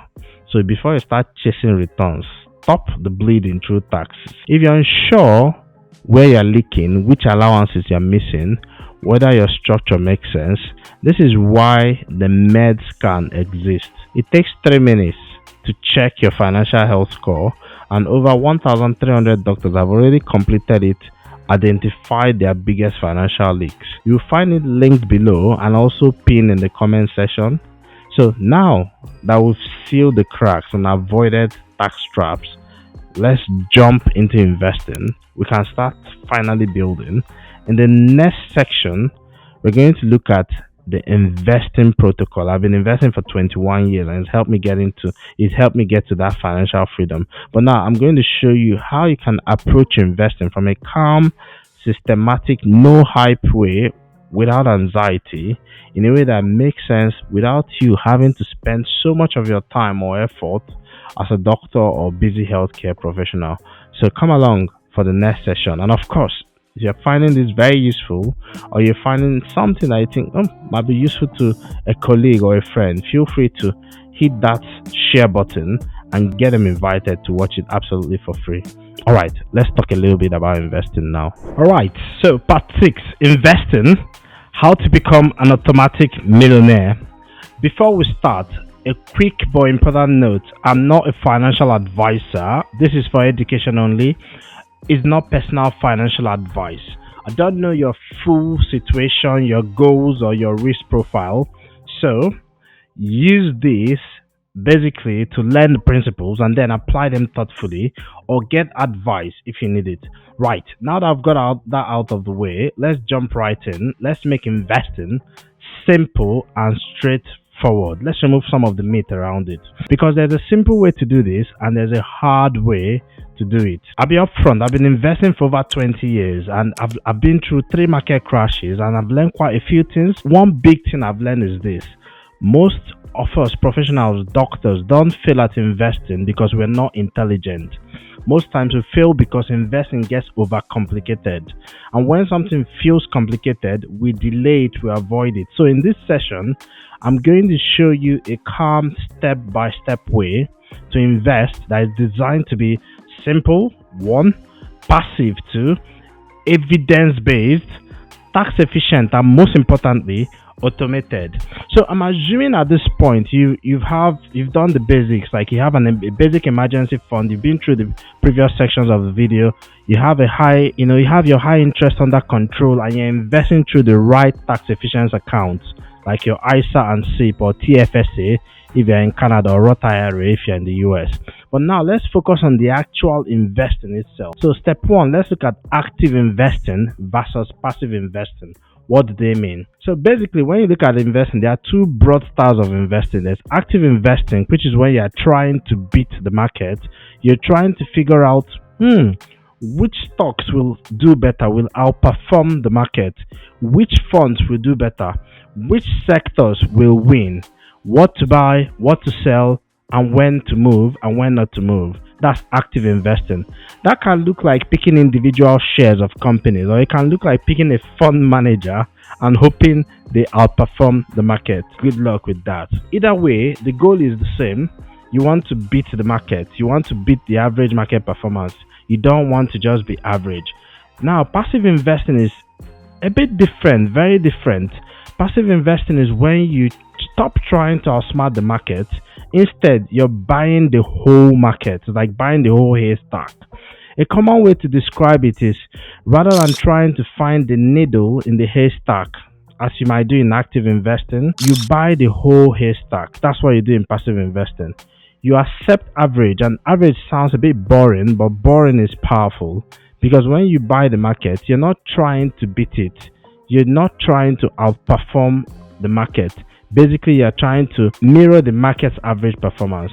You're simply capturing the return of the market over time, and that's it. And the reason passive investing works really well for busy professionals like doctors, dentists, healthcare professionals in general is quite simple. It's easier to automate. It removes decision fatigue. It protects you from panic. It protects you from dramatic headlines. It protects you from the urge to meddle and mess things up. Look, at the end of the day, passive investing is not lazy. I mean, in chapter 6 of my book, I describe both types of investing in the MONEYWISE Doctor, but I look at passive investing in the book as systematic approach rather than speculation. And that's why it links perfectly to AMAS. Remember AMAS in section 2? Automated Monthly Allocated Savings System. AMAS is about making the right thing automatic, so you don't have to think about it. Now, let's look at index funds and ETFs because a lot of people talk about index funds. But before we talk about index fund and ETFs, let's understand the word properly. What is an index? What are indices? Now, an index is simply a list. That's it. A list of houses on your street could be an index. Yes. A list of topics at the beginning of a book could be an index. That's it. So if you look inside the book, you might see a list of topics. A list of students in your year group, that's an index. So just understand that clearly. So it's just a structured list used to organize or measure something. Now let's bring this into investing because a lot of people talk about index funds but don't understand exactly what it is. In the stock market, an index is a list of companies grouped together to measure performance, and there are usually different criteria for grouping them. And this is where a little football analogy might help. So think of the Premier League table, okay? It's a list of the top football teams, obviously in England. It ranks them based on performance, right? That's performance. Note that. If most of the teams are winning, the league looks strong, obviously. If most are struggling, the league looks weak, especially when teams from the Premier League goes to Champions League. Now the league table is sort of like the scoreboard. Now let's bring it back to investing. The S&P 500 is like the Premier League of the large US companies. It tracks 500 of the biggest companies in the US. So it's based on what we call capitalization, the size. Now, the FTSE 100 is like the top division of the UK companies. The Nasdaq is like a league heavily dominated by technology teams. So you see things like Apple, Nvidia, and the rest of them. They're in the Nasdaq. So an index is simply a structured list that tracks how a group is performing. That's it. Now, what is an index fund? Okay, now you understand what an index is. An index fund is a fund designed to copy that list. It tries to mirror that list. Now, instead of trying to guess which one team will win the league, will it be Chelsea or Manchester United, it just buys the entire league table. That way it's just a bit harder to lose. It holds all the companies in the index. So if the league does well, you do well. If the league struggles, you feel the pain too. You're not trying to beat the league in this instance. You're participating in it. You're trying to capture the average league performance. So that's it. That's an index fund. Now let's talk about ETFs because this is another thing people mix up. ETF stands for Exchange Traded Fund. An ETF is simply a fund that trades like a share on the stock market or stock exchange. That's an ETF. Basically, you can buy and sell it during market hours just like a stock. That's it. But here's the important part. An ETF can be passive or active. But most of the ETFs people talk about that you hear are usually passive ETFs that track an index. So you might buy an S&P 500 ETF. You might buy a FTSE All World ETF. So when someone says I invest in ETFs, that doesn't tell you enough. The real questions are which ETF? What index does it track? Is it global, country specific, or sector specific? It could be like just in tech. What are the fees? Is it broadly diversified? Is it well diversified? Because not all ETFs are equal. Some track the whole league, some track just one small division, and some charge more than others do to do the same job. Understanding the difference is where smart passive automatic investing begins. You need to understand that difference. Okay, now that we understand ETFs and index funds, you need to know that not all index funds are equal. This part matters because most people say stuff like, well, just invest in an index fund and you'll be fine. Okay, which one and which type? Well, index funds can be global, like I said. They could be country specific, like US. They could be sector specific, like tech sector. It could be ethically screened, faith based. It could be accumulative. It could be distributive. Let's break that down. So, a global index fund like the FTSE All World, it tries to give you exposure across many countries and companies. It could be thousands of companies. While a country-specific index fund might focus on one region, like the FTSE 100 for UK or the S&P 500 for US, I think Nikkei is for Japan, and there's quite a few of them. So a sector-specific fund might focus on tech, might be energy, healthcare, or property, any sector. Those can perform well in certain periods, but they can also increase your concentration risk. Why? Because they reduce your diversification. Now, some funds are also screened, like for example ESG funds. That's ESG, I think, is environmental, social, and governance. These funds may exclude some companies involved in maybe fossil fuels, weapons, or other areas, depending on the type of screen they're applying. Similarly, there are halal funds, and this matters because some of you in my audience, some people watching my videos and my content are Muslim, and some of the doctors in my community as well. They want to invest in a way that aligns with their faith and principles. So halal funds typically screen out companies involved in things like alcohol, gambling, pornography, interest-based financial businesses, and other prohibited areas according to the faith, the Muslim faith. So the point is this: fund selection is not just about returns. How much more am I going to make? It can also be about values, ethics, faith alignment, and this is all legitimate. It all depends on your personal preference and values.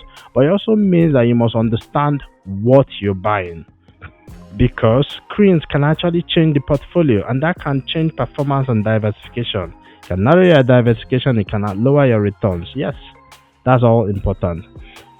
Another thing to look at, another important concept is accumulation versus distribution.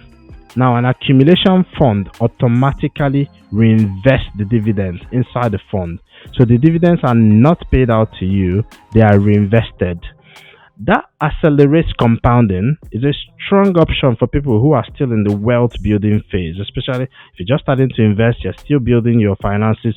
That could be a good option. Now, distribution funds, on the other hand, pay out dividend to you. That can be useful if you're in the phase where you want the portfolio to produce an income. Maybe you retired a pensioner. For example, later in life, or if you're just drawing down your pension, you might want a distribution fund. So again, it depends. So this, you could have an S&P 500 as accumulation and a distribution one. So you need to know. The key is knowing the difference, because you don't want to accidentally choose a distribution fund when your goal is compounding, or choose an accumulation fund when you actually want income at that stage of your life. Very important. A lot of people mix them up. Now, how do you choose a fund without getting overwhelmed? Because there are multiple funds, thousands of funds. Let's keep this simple. When you are choosing a fund, ask, what does this fund invest in? Number one. Two, is it diversified the way I want across industry sectors and all that? What does it cost? Is it accumulation or distribution? Does it align with the values or screens I care about, if that's something you usually consider when you invest? Now, let's talk about cost, because this is where many investors leak money quietly, like a broken faucet. The annual cost of a fund is often described as the total expense ratio. That's TER. Sometimes some platform will call it ongoing charges figure, OCF. The same thing. Different providers they could provide similar exposure, but end up charging you as much as 3 times for similar funds. Now, some active funds also charge a management fee, which could be anywhere between 1% to 3% or even more. You might think, it's only 1%, but 1% compounded over 20 years can become tens of thousands of pounds. That could actually have helped you retire a bit earlier. Sometimes it could even be hundreds of thousands depending on your portfolio size. Now, fees look small, but they compound and they are compounding against you. That's compound interest working against you. So you want the lowest fees or low cost index funds. Not because cheap is always the best, but because costs are guaranteed, but investment returns are not. Now, the next thing is looking at platform options and what I call the three lanes of investing. Most platforms will give you three broad options. Lane 1 is DIY. I'm team DIY. You choose your own funds, you build your own portfolio. This is the lane I fall into. This is the lane I've been investing in for the last 20 years. Okay? 21 now. And honestly, this is the lane many doctors in the MONEYWISE doctor community who have been through our investing academy understand how to invest. This is the lane they prefer once they understand the basics and the risk and know where to avoid. Because this is not rocket science. Hey, if you could understand anatomy and biochemistry, neuroanatomy, you can understand investing. I know that. Lane 2 is pre-built portfolios. Sometimes they are called ready-made funds or selected portfolios. You answer a few questions, they place you into a model portfolio. You pay an extra fee for that convenience. Okay, now this can work well for some people, especially if you want simplicity and guidance and you don't think you have the time to learn how to invest even a few hours. So that might work for you. Now, lane 3 is fully managed investing. You hand over the money, they manage it for you, and the fees are typically the highest here. A lot of times it could be like a financial advisor or wealth manager. Now, I'm not here to say one is always right, one lane is always right, but I want you to be aware of what you're paying for, because some people end up paying 2%, 3%. Sometimes there's other fees without any superior performance when compared to the average market returns that a passive investor will get in just investing in regular funds. And that can seriously slow down your compounding because that fee goes out before the money is even invested, before it's compounded. So when you pick a platform, consider a number of factors. I'll say these 4 factors, maybe a bit more. 1, the fees. 2, ease of use. 3, support level. And 4, what lane you want to be, lane 1, 2, or 3. Of course, now the next thing is to reduce your risk through asset allocation diversification. That's risk management. Let's zoom out a little bit now. The biggest driver of long-term result is not picking the perfect fund or stock. It's asset allocation. Really important. That means how much you put into equities. Equities just means stocks. How much you put into bonds. How much you put in cash. Whether you include property or alternatives like gold, silver, or whiskey, or whatever it is people buy these days. Diversification is about not depending on one thing. Not one company, not one sector, not one country, not one bet. Now, some of you will be tempted by higher risk opportunities, of course, and you can consider this in your asset allocation. Startups, maybe crypto, single tech company stocks, biotech, AI, and the rest of that. I've invested in similar opportunities as well. I've done some angel investing in startups before. I've been approached by founders, and I still get approached by founders all the time. Now, that world itself, the risky investment can have massive returns, but it also comes with massive risk because risk and reward are two sides of a coin. It needs the right position sizing. In simple terms, if it's higher risk, it should usually be a smaller part of your portfolio. Don't make it a massive part of your portfolio because if you lose big and that's it. Now, some people use what I call a core and satellite approach. I didn't invent this, it's not that new. Core is the boring engine, and then broad diversified index fund could be your core. That's the main thing. If you look at chapter 6 of my book, The MONEYWISE Doctor, I describe this method. Now that can have the core stuff, and then you can have your satellite, which will be maybe more riskier things. There will be smaller ones, so that even if those go wrong, that's not the end of the day for you. Very important. Now let's look at something really powerful, what I call pound cost averaging. It's a very common term, but I want us to make it practical. One of the biggest mistakes investors make is trying to time the market. When is the right time to buy? When is the right time to sell? Is the market going up or down? You wait, you hesitate, you overthink. You will say, I will invest when the market settles down. But the market never settles down. There's always something. Maybe there's a trade war. Maybe there's some embargo. Maybe something happens. So rather than do that, here's a strategy that I want you to understand, and it aligns perfectly with the AMAS system, the automatic system, and works well for busy professionals like doctors and dentists. It's basically regular, automated, passive investing every single month. You invest the same amount of money every month. In the UK, we might call it pound cost averaging. In the US, Canada, Australia, you might hear dollar cost averaging. Same thing. The idea is simple and is not new. It's straightforward. Let's say you invest 500 every month. All right, this is not up to 500, but let's say you invest 500 every month. If the market is down, your regular 500 contribution buys you more units. If the market is up, your regular 500 contribution buys you fewer units. But over time, the average price it smooths out, so you don't have to guess or what time to buy. But the real benefit is not necessarily mathematical. The real benefit is behavioral, it's psychological even. It removes emotion, it removes decision paralysis, it forces you to be consistent, and the most important thing is you can automate it, because this is where automation becomes your superpower. This is how I know people who have become automatic millionaires without knowing that much about the market. The principle of automatic investing can help you become an automatic millionaire, because when you pay your rent, for example, it happens automatically. When you pay your council tax and bills, it happens automatically. When you pay your phone bill, energy bill, you're doing it by direct debit. So, why would you not pay your future self automatically by setting up an automatic system that pays yourself and then invest it? This is what I want you to consider building. A direct debit that moves money automatically from your account to your investing platform. Then inside the platform, you would have then set up auto invest, which allocates it to your choosing funds, the funds you already prefer. We've already talked about funds. So direct debit moves the money into your account. It auto invest then puts it to work. And that's a simple system. You build it once, then you can set it and forget it. It's growing your wealth in the background. It's removing it. It removes the need for willpower. It removes the need for decision. This is what makes wealth building calm. And that is why passive investing works so well with my AMAS strategy.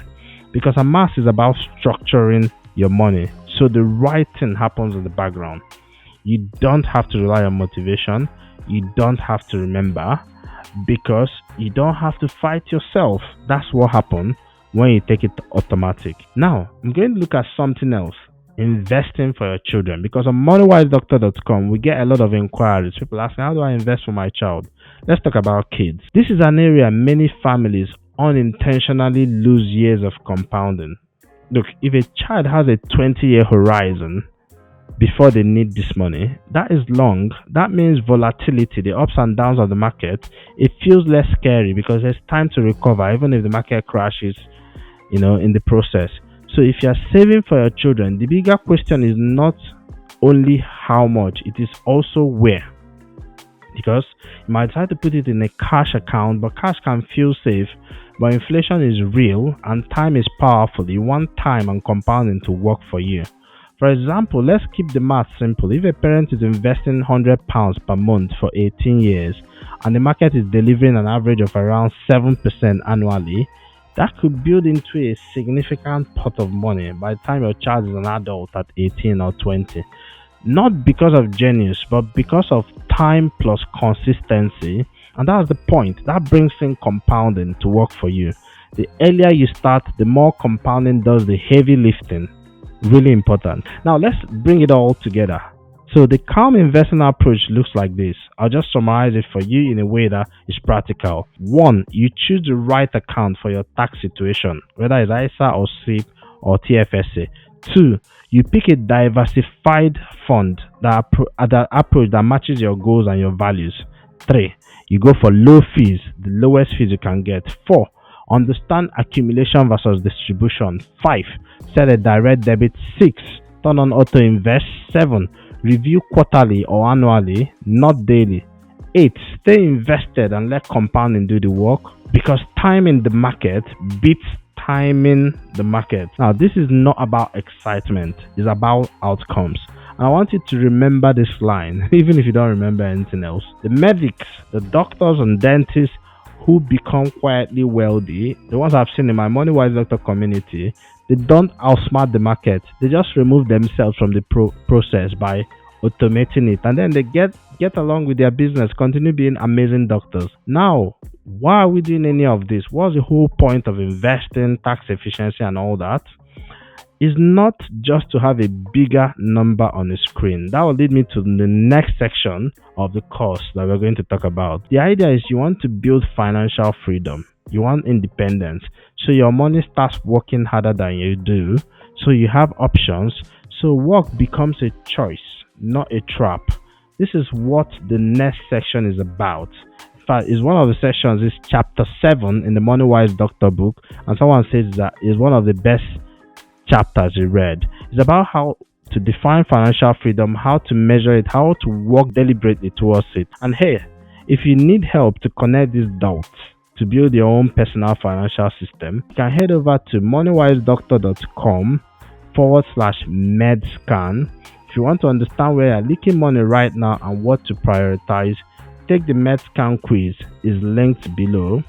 So right, let's get to the next chapter. And of course, if you want to attend any of my free investing masterclasses, is moneywisedoctor.com/masterclass. See you in the next session. Hey, this course is completely free and I hope you find it useful, but let's not benefit from it alone. If it's helping you, please go ahead and share it with someone else, hopefully a colleague who needs to understand their finances and take charge of their financial futures. And that way, you're spreading the generosity as well. Alright then, let's jump right back to the course. So, financial freedom, chapter 7 of my book is all about it. So, does it really matter for doctors? There's a lot of talk about financial freedom and financial independence online, and you hear phrases like financial independence, retire early, that's FIRE. You hear FIRE number, what's my FIRE number, escape the rat race. And over the last decade, the FIRE movement has gained real momentum, and it influenced my early investment journey as well. But some of the ideas are really, really useful. I agree with them, and some of the math is sound. But much of the language simply doesn't land well for doctors and serious healthcare professionals, especially if it's a 17-year-old standing next to a Ferrari telling you how they achieve financial freedom. So before we go any further, let's define the terms properly so we're on the same page, because if we don't agree on what we are aiming for, the strategy will never feel right. Now, financial independence versus financial freedom. These are two terms often used interchangeably, but they are not the same, at least from where I am. Financial independence is a mathematical concept, it's not a state of mind. It means your investments can cover your essential living costs without relying on earned income, so you don't need a job. That's it. It's a number, it's a calculation, it's a balance sheet equation. Okay? But financial freedom, on the other hand, is a lived experience. It's how money affects your life, your stress levels, your decisions, your time, your energy. You've got to the point where you make decisions irrespective of the financial stuff. So you can be financially independent mathematically and still feel trapped. And I've seen people like that. And you can still have financial dependence and have some level of freedom. So what most doctors actually want is not independence in the abstract. I know you want freedom in real life. So why the traditional FIRE narrative falls short for most doctors? Because the classic FIRE narrative, financial independence, retire early, focuses on extreme savings rates, early retirement, stepping away completely from work and moving to Bali or wherever. And for some people, that's appealing, that's lovely. But for many doctors, not really. Most doctors I've worked with in the MONEYWISE Doctor Mastermind, they don't hate medicine. They don't want to escape work. And they don't dream of doing nothing, sitting on the beach. For many of them, what they want is a little different. They want freedom and the option of choosing to do fewer sessions. They want more control of their time and schedule. They want safer working conditions. They want the ability to walk away when something no longer fits. And that's part of why I was able to take out a year to write this book, is because I was free. So instead of retire early, we use a different frame. My MONEYWISE doctor definition is work optionality. So in the MONEYWISE doctor framework, the goal is optionality, work optionality. So work optionality is to get to a point where you work because you choose to, not because you must. I mean, I left when I was less than 40, so I couldn't just sit on the beach. So your income can supplement what you do without dominating it. You can say no without financial fear. You can choose exactly what you want to work on. It doesn't mean stopping work altogether, and it could be that for some people. It just means leveraging. That shift alone affects how you practice medicine. Now, this is what it looks like in practice. For most doctors, financial freedom would usually look like something like being able to reduce your clinical sessions without panic, to explore other things, avoiding burnout decisions, not feeling forced into extra locum shift just for cash flow, taking time off without anxiety, knowing that it's not going to damage your finances, being able to sleep better around money. It's quiet, it's not flashy, it's deeply stabilizing, and importantly, it's progressive. It doesn't necessarily have to be a Ferrari or private jet. So, financial freedom is a spectrum, not a finish line. This is crucial. Freedom doesn't arrive all at once, it develops in layers. I'll show you the stages. Stage one is stability. Bills automated, sorted, emergency fund in place, no constant dread around money. But now there's a next stage, stage two, resilience. Your investments are compounding, you've got your financial protection covering the downside, you have ability to absorb shocks, you have the insurance and all that. But stage three is another level, is optionality, being able to reduce your sessions, reducing your work, choosing environments you want to work. Most doctors never get to stage three because they never fully secure stage one or stage two. And then there's other levels as well where money is not the issue. So this course exists to change that. Now, without any fantasy, let's look at the numbers, let's look at the maths. Financial independence is not only about replacing your full income, it's about replacing your baseline lifestyle cost. So if your essential annual spending is £40,000 and your investment returns can sustainably generate that, you're functionally independent. For many doctors, this becomes achievable through time in the market, investing, tax efficiency, consistent investing, and compounding over time. Not shortcuts, not speculations, not stress. Now, I'll give you a real example. I had a doctor, I'll just call her Dr. Helen because I don't want to use her real name. She was in her early 50s when she was thinking of retiring. She wanted no night shifts. She wanted fewer clinics, not 5 days a week. She wanted space to breathe. So when we walked backwards from that goal, by aligning her pensions, her personal pension, her ISAs, her automated investing, she reached the point. It took her a few years where her investments covered her core costs. Her salary was nice, but it became optional. She could live without it. She still works right now, but it's different. And she's now doing other things in health tech. She said to me, I stopped feeling trapped years before I stopped working. So that's financial freedom. Everything you learn so far matters because of this. This is where the system comes together. You're not just doing tax efficiency and mass and all that, investing, protection.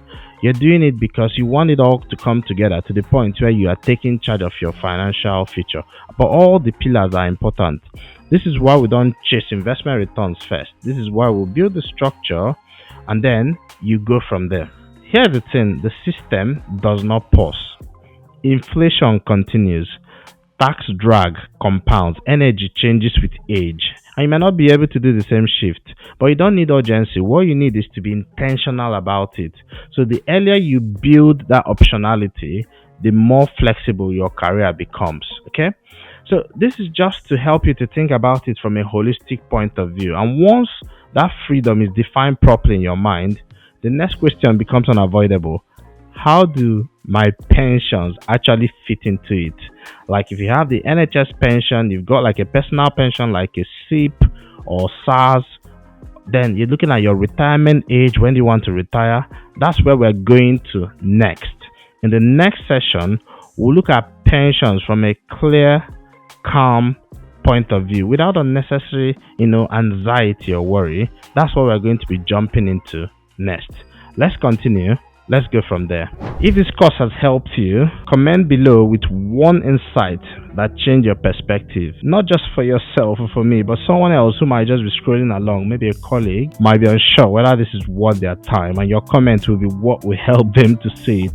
You never know who needs to see it. And if you want to take the next step, complete the MedScan scorecard, the quiz with the link in the description or also on the comments, because it's really important to get that clarity first, then structure, then growth. The quiz will help you find areas where you might have gaps. All right, then let's jump right back.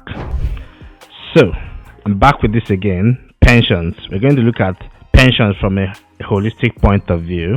And for many doctors and dentists, pensions are where their confidence around money quietly disappears. If you open a pension statement, you scan the numbers, you put it back into the drawer because you don't understand. Not because you don't care about your future, but because no one ever explained to you how this all fits together with the investing, tax efficiency, and everything. But leaving it off is dangerous because pensions are not just about retirement. They are one of the most powerful tools you have for tax efficiency, for protecting future income, and basically for reducing workload earlier than expected. Your pensions, you can use it to create options. You can use it to create work optionality, and I'll show you how. Now, if you misunderstand your pensions, then you don't just lose growth, you lose choice. Here's a core problem with how we've been thinking about pensions as doctors. Most doctors have one of these three beliefs. One, the NHS pension will take care of everything. Will it? I've spoken to some retirees. 2, pensions are too complicated. I'll deal with it later. 3, I don't trust pensions after all the rules changes. So these are like the third camp. Now all these three could lead to the same outcome: passive decision making in an active system, because not deciding is already a decision, and pensions punish passivity if you do nothing. The NHS pension is powerful but not complete. Let's start with that. It's a great pension, defined benefit and all that. It's not bad at all. In fact, it's one of the best defined benefit schemes in the UK. I know that because I used to be a member of the NHS pension before I stopped, working in a salary job. It provides you with inflation-linked income, so it's adjusted with inflation, longevity protection, partial survival benefit, and e-health benefit. But it also has some problems with complexity, political risk, tax traps, and inflexibility. Crucially, it was never designed to be your only tool. I made a video on my channel about the NHS pension. But what the NHS pension actually is not a real pot of money somewhere. It's a promise of a future income. It's a number. It's guaranteed by the government, obviously. So you are accruing a slice of guaranteed income. It's payable at your normal retirement age, okay? Normal retirement age. Now that normal retirement age is now linked to the state pension age, okay, which is like sometime in your later 60s. It means that your retirement age, there's a bit of uncertainty, policy risk, and there's less control. Because state pension age could also change. Now for many doctors in their 40s, the idea of working full time until their late 60s, this feels a bit unrealistic to them. This is where anxiety creeps in, even in their 30s, 40s, 50s. Now, there are some tax traps to watch out for. In the NHS pension, interacts with tax in a way most doctors were never told about. Example, there's an annual allowances breach. If you cross 60k, you could lose annual allowance. There's a tapered annual allowance. There's growth even when your income doesn't rise, which can push you across the annual allowance. Okay, and your pension could trigger tax bills.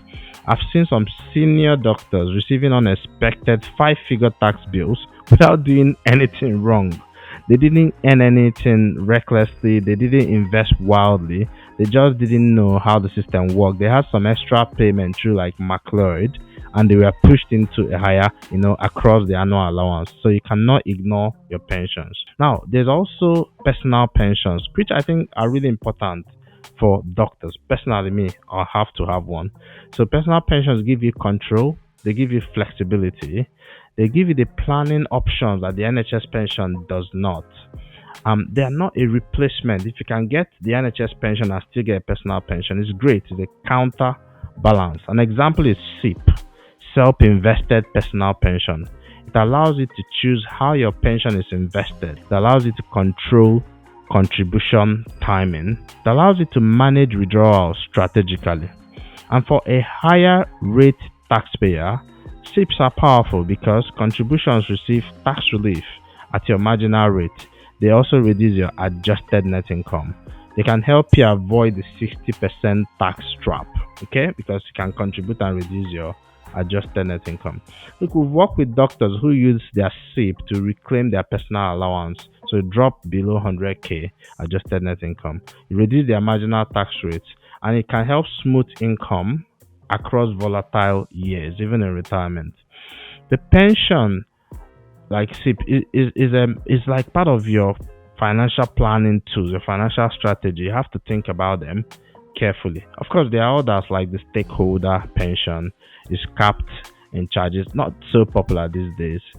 It's quite limited. Okay. Now, if you're a doctor with a rising income and a complex tax situation, or you use a limited company, then you have to think about pensions from a private personal pensions. You really need to be able to do a few things. Now, small self-administered schemes, SARS, are another type, but this usually will work better for business owners, directors, and maybe some locum doctors too. That's not the most popular one I've seen doctors use in the MONEYWISE doctor community. But you can invest in property if you prefer, and you can actually lend money from your pension to the company. So you can lend money from pension to your company, but you have to be careful to do it right. They can be quite powerful, but they are not beginner tools. SARS in particular, they sit later in your journey once the fundamentals are secure. Now I'm going to mention lifetime ISAs. It's not technically a pension, but it's often misunderstood. It's brilliant. Lifetime ISA or LISA, it can cause a lot of pain and confusion. Let's be clear, it's not a pension, but it acts like some sort of pension in some specific situations, and I'll explain what I mean. The government adds 25% to whatever contributions you make into your LISA up to £1,000 per year. So that's the maximum you get. The contribution is £4,000. But there are some strict rules. You must use it to either buy a property or for retirement. The maximum property has to be 450k, or you use it for retirement at 60. If you take it before then you could get a penalty, and you might get less than the money you put inside. So usually most people who bought their first home, they don't plan to take their lifetime ISA till retirement. And your lifetime ISA could be cash, it could be stocks and shares. I prefer stocks and shares. Now, the real question doctors should be asking is not just about which pension is best. I always ask me, which SIP should I use? The real question is, how do I combine these tools, my NHS pension, my SIP, to buy my time back? This is where most advice fails, because it depends on your goals, risk tolerance, capacity to bear loss. If you're looking at it from a strategic point, a well-designed pension strategy will often include something like your NHS pension for guaranteed income, even though you get it later in life, your personal pension for flexibility, you can even get it from 55, 57 from 2028, your ISA, stock and shares ISA, and your tax planning to reduce leakage. This allows you to be able to have a phased retirement. You can reduce your sessions when you pick up your personal pension, and this gives you more choice rather than obligations. I've seen doctors step back 5 years earlier because they could access their personal pension and they had other investments without increasing their total risk, because they knew that at 65 they'll get their NHS pension. Okay, so I remember Dr. Simon. Again, I've changed Dr. Simon's name just to protect their privacy, but he's a GP partner in our community. When he started out, he thought his NHS pension would be enough. He was quite close to retirement. But when we modeled it out, his retirement age, it seemed like the NHS pension would not be enough for his lifestyle, what he wanted. So he had to start making additional pension contributions with a SIP, and also automated investments into his ISA, and had to also get some targeted professional tax planning advice. He created a 10-year bridge And he couldn't stop working, but he had to just start working differently, investing differently. That changed everything. It gave him a sense of control. It gave him a sense of direction, because pensions are not just about old age. They're about control. They're about timing. They're about flexibility, and it's giving you options. So they're about designing a future that matches your energy, not just your age. Because you might be 68 and you want to fly around the world, and someone else wants to sit on the beach in Spain. So once you understand your pensions properly, the next question becomes inevitable. How do property, mortgage, alternative assets like gold and the rest of them fit in? Especially when doctors are being encouraged to buy property. There's always someone trying to sell you property, encouraged to leverage debt or chase passive income. By the way, there's nothing passive about being a buy to let landlord. So that's where we're going to look at next: property, mortgage, alternative investments. What belongs in your portfolio and what can you ignore? So let's continue. We'll go to part 9: property, mortgages, alternative investments. What belongs in a doctor's portfolio and what can you ignore because of your busy schedule? So that's what we're going to go and look at next. Well, we invested hundreds of hours building this course. If it added value, please go ahead and share it. Send it to one of your colleagues, even just one of your colleagues that you think it to be genuinely useful for. That alone expands the impact, and it makes you part of what we're doing here. Then go ahead, if you want to check whether you're leaking anywhere financially, do the MedScan quiz. And if you want more structured support, email me at support@moneywisedoctor.com or fill out the application form below if you're looking to work with me. But don't drift. Decide and take a step either way. Okay? Alright then, let's jump right back to the course. Okay, so property, mortgages, and alternative investments. What belongs in your portfolio and what should you not bother spending your energy? So at this stage in this course, we're getting closer to the end now. A pattern usually emerges. One, you understand tax efficiency now. You understand pensions. You understand investing fundamentals. The next question is almost inevitable. Should I buy more property? Should I buy property? Should I pay off my mortgage faster? What about buy to let? And what about gold? What about crypto? Should I invest in startups? All the things people keep talking about, exciting stuff. And this is where many good financial plans quietly go off track. Now, it's not because property or alternatives are bad. I've invested in all those things as well. But it's because if you add it without the basic framework, you can get lost in the weeds. In the UK especially, property is treated as safe, which is not always, sensible, not always, inevitable, not always.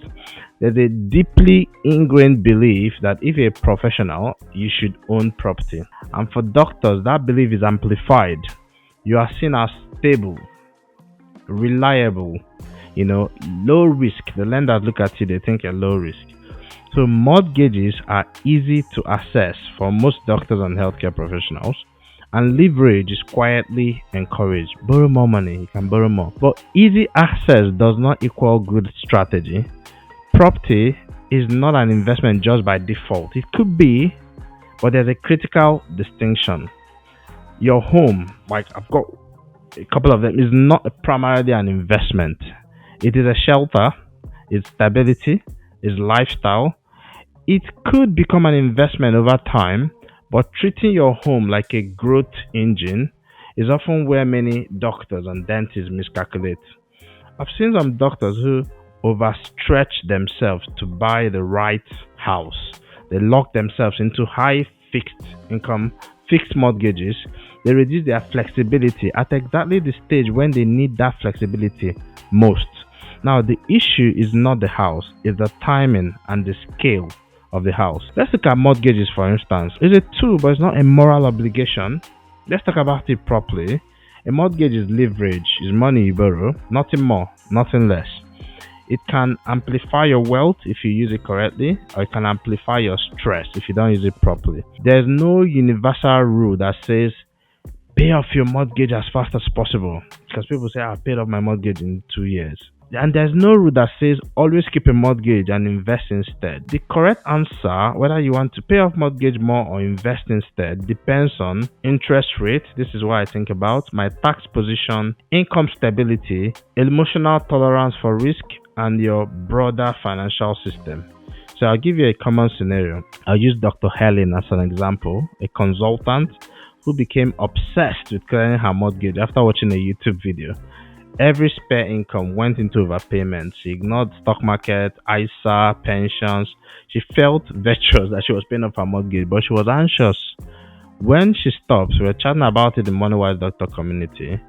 Her mortgage rate was really, really low, like 0.9 or something. She was a higher rate taxpayer. She locked that mortgage in earlier on. She had no accessible investment. She had reduced debt, yes, but also reduced options.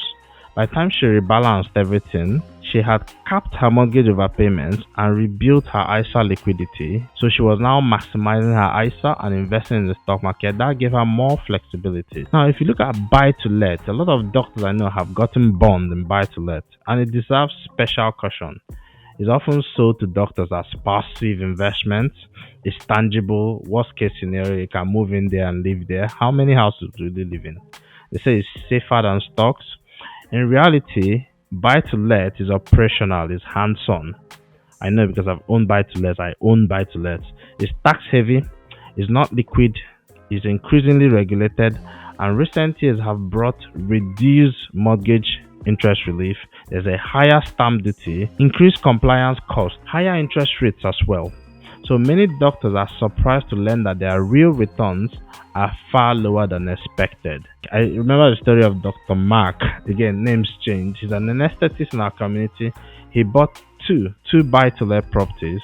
On paper, good rental income, rising valuations in his property value. But in reality, by the time he had to pay tax dragged down his returns. And he wasn't using a limited company.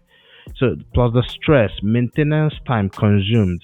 When he calculated the true return after tax, cost, effort, stress, it was barely worth it for him, and it wasn't even beating inflation. So he wasn't failing. The asset was not matched to his life goals and where he was. So property can still make sense, but with clear rules. Now, property can belong in your portfolio. I've got property in my portfolio, but when your core finances are stable and tax efficiency is understood, and your risky exposing yourself is deliberate, not accidental, and the leverage is controlled, you're not borrowing too much money. So property can still support the overall system as a means of diversification, but it's not the main thing for most people. Then let's talk about alternative investments, because people say, I can't believe no one is talking about gold or spices or whiskey. Now, it could be hard commodities like gold and silver. It could be crypto, startups, private equity. It could be niche assets. I put all of them under alternative assets, okay?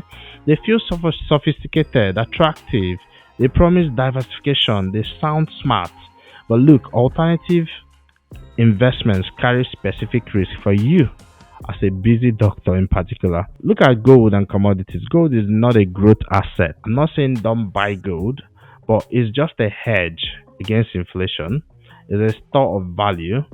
It can help to reduce the volatility in your portfolio. It can protect purchasing power, but it does not compound like stocks. I've been in the stock market for 20 years. Nothing compounds like stocks. Gold belongs as a small stabilizer, not the core of the engine. Now, crypto and speculative assets. Of course, crypto has had ups and downs, and depending on what you believe, it's not a real investment. It's a speculative asset. I'm not saying it's immoral, but let's be honest, it's not a real investment. So even if you decide to take a bit of it, you should not expose a massive amount of your investment. Now, if crypto exists in your portfolio, I'll usually take a very small percentage, 5% of my portfolio, and then I'll mentally write it off. I'm not relying on it. Anything else is like gambling with your future stability. And if it goes 100x, fantastic. Then there's startup and angel investing, which I've done a bit. This is where high earners often get caught because they're trying to use SEIS, EIS without understanding it. But when it comes to startups, remember, you don't know what will happen to that company. It's a very, very high chance that it might fail. So any capital you're putting there is illiquid, returns are skewed, So I'm not saying don't invest in startups. I've invested in startups, but there should be things you do after you've secured your main ISA, SIP, and the rest of them, and it's with money that you're prepared to lose entirely. So they are not a replacement for boring, effective, long-term investing. Okay. So there's a filter that I teach that you could use to look at whether investing in something makes sense for you. So before any property or alternative investment, ask yourself, does this increase or reduce my flexibility? Does it improve or worsen my tax efficiency? Does it require massive amounts of time and attention? And does it align with my life, not just my income, my values as well? So if the answer introduces stress, complexity, or dependency, it probably doesn't belong yet. Look at the bigger picture. For most doctors, you're not going to fail financially because you lack intelligence. No, that's not it. You're bright already. Most doctors fail because assets are added before they build the system. So they start borrowing money, buying property, get into a bit of a complex situation. That's not the idea. Your core portfolio should feel boring, intentional, support your goal for work optionality. It's not to impress your colleagues or satisfy your ego or follow trends. So really, really important. You can have fun elsewhere, but keep your investing boring. So once you look at alternatives and property, you can space them correctly. Ask yourself anyway, when it comes to stocks, investing, and all that, what is this all for? What are your goals? Where do you want to go with it? Because that will be the North Star. That takes me to the final section, part 10, strategic generosity, legacy, and designing a life that you feel fulfilled and happy with. So that's going to be part 10. Is a short, maybe the shortest bit of it all. And I hope you enjoy it. And I'll see you in the next section, section 10. Right, it's me here. Before we move into the final section, let me ask you something. How many doctors or dentists or healthcare professionals do you know who are brilliant clinically, working really hard, but not sure their money is working as hard as they do? I know quite a few. If this course has clarified things for you, it can do the same for them. Just take 30 seconds, forward it to someone who should not be figuring out this alone. I mean, we go through med school and no one ever teaches us anything about finances, but you can be a hero for them. Just share it. Alright then, let's jump right back to the course. Now, this section might feel a little bit different from other sections. So far, you've built your tax efficiency. You're very wealthy now. You've invested carefully, but life is more than just what's in your bank account. And this is the point I talk about strategic generosity. Money is just the medium. What we've been talking about is basically at some point you're going to think, well, is this all it's all about? And what fills that void for many people is strategic generosity. So it does. I know you're already giving, and I know many doctors want to give. Obviously, you went into medicine because you want to give back to the community. You want to give to people, but now I'm talking about doing it from a strategic way and it's still tax efficient way that it doesn't feel pressured, it doesn't feel rushed. If you're from a similar background as me, there's something we call black tax, where sometimes if you turn out to do well, you might need to support lots of family and friends in order to get them, going in life, and we're happy to do that. But for some people, it feels like a lot of pressure. But you want to look at giving from a strategic point of view. I'll read this brief line from my book, chapter 10 of my book, Strategic Generosity, Wealth Beyond Money. It says, money is not the destination. Money is the tool that supports the life that truly matters. Now, every framework in the book and in this course exists to create the same outcome, the space for a meaningful, connected, and fulfilling life. The longest study, and I put this also in the first page of chapter 10, the longest study of adult happiness ever conducted is a longitudinal study, followed some adults right from when they were kids. It was the Harvard study of adult development. It followed participants for more than 80 years. And after decades of data, the conclusion was simple and surprising. The strongest predictor of happiness, health, and longevity was not income, was not intelligence, was not status, was not success. It was the quality of relationships. It's not the size of the house, the size of the pension pot, the size of your investments. And one of the ways you can actually support sort of those relationships. I'm not saying you have to give to have good relationships, but think about your family, think about your friends. If you've been fortunate and you've been blessed, giving is one of the ways you can actually impact their life.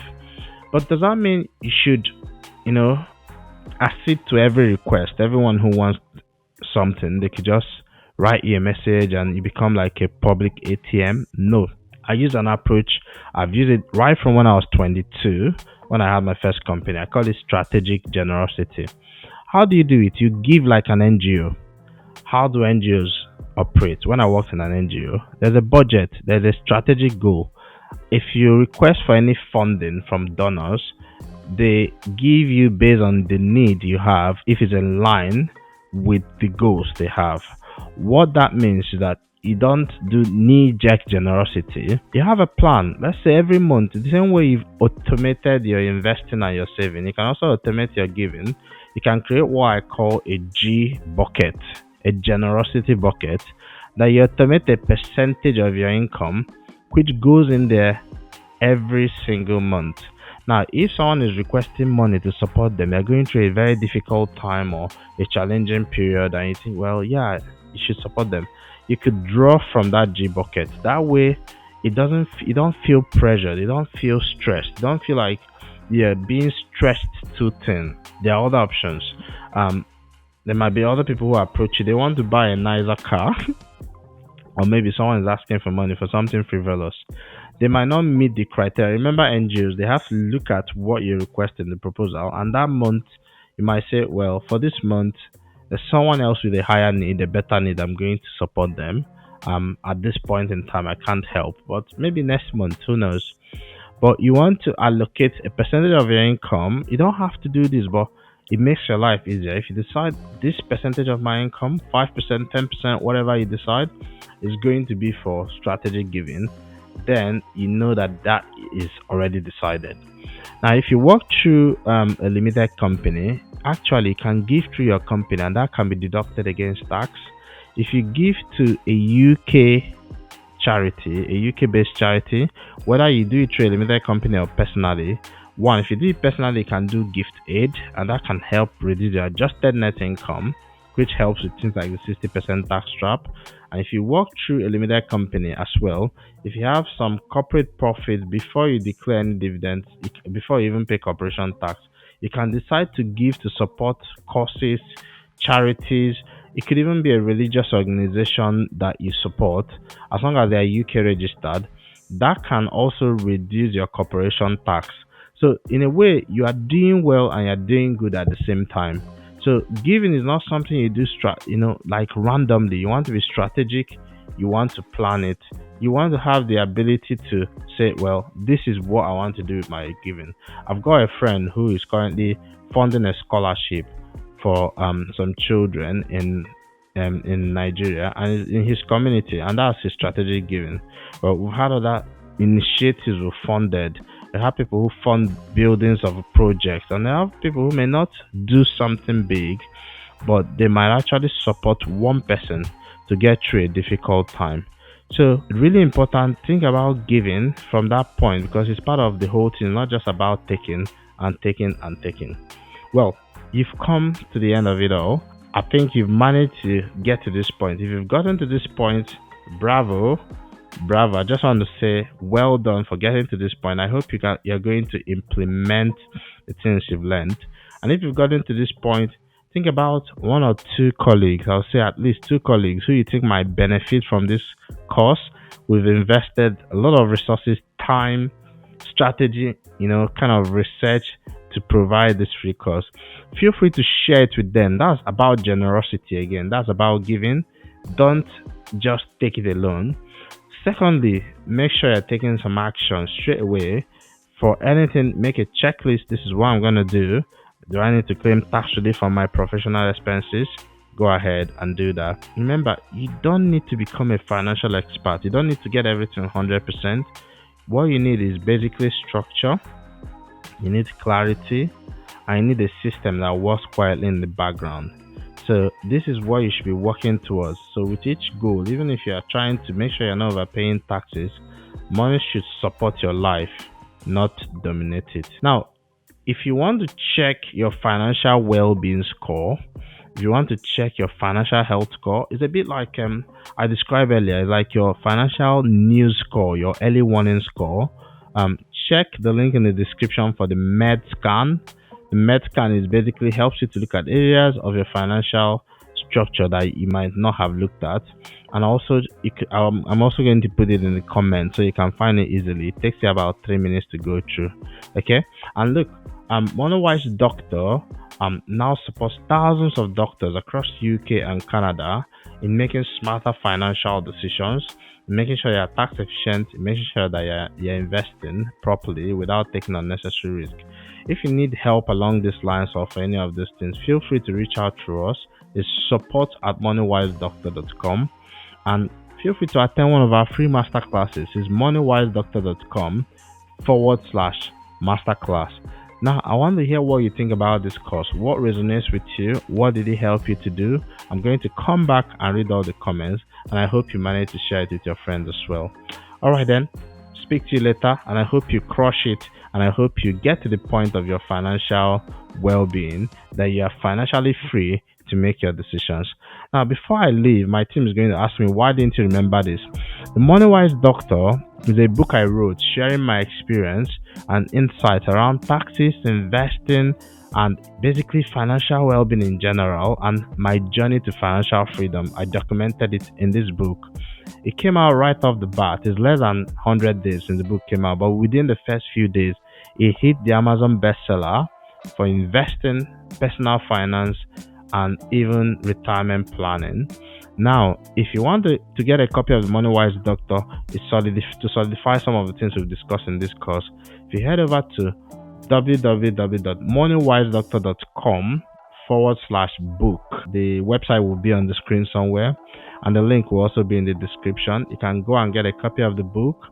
I hope that helps you as well. And I think it's also available on Amazon, but if you get it from moneywisedoctor.com, so that you can get all the bonuses and everything. Right. But if you've got any questions about any of the things I've explained here, ask me in the comments on the YouTube channel or wherever you're watching this video. We'll come back, we'll respond to it, or email us support@moneywisedoctor.com. But obviously, if you ask any questions here in the channel where you're watching it, we'll give you a response to it as well. All right, thank you for staying with me so far. Cheers. Bye bye.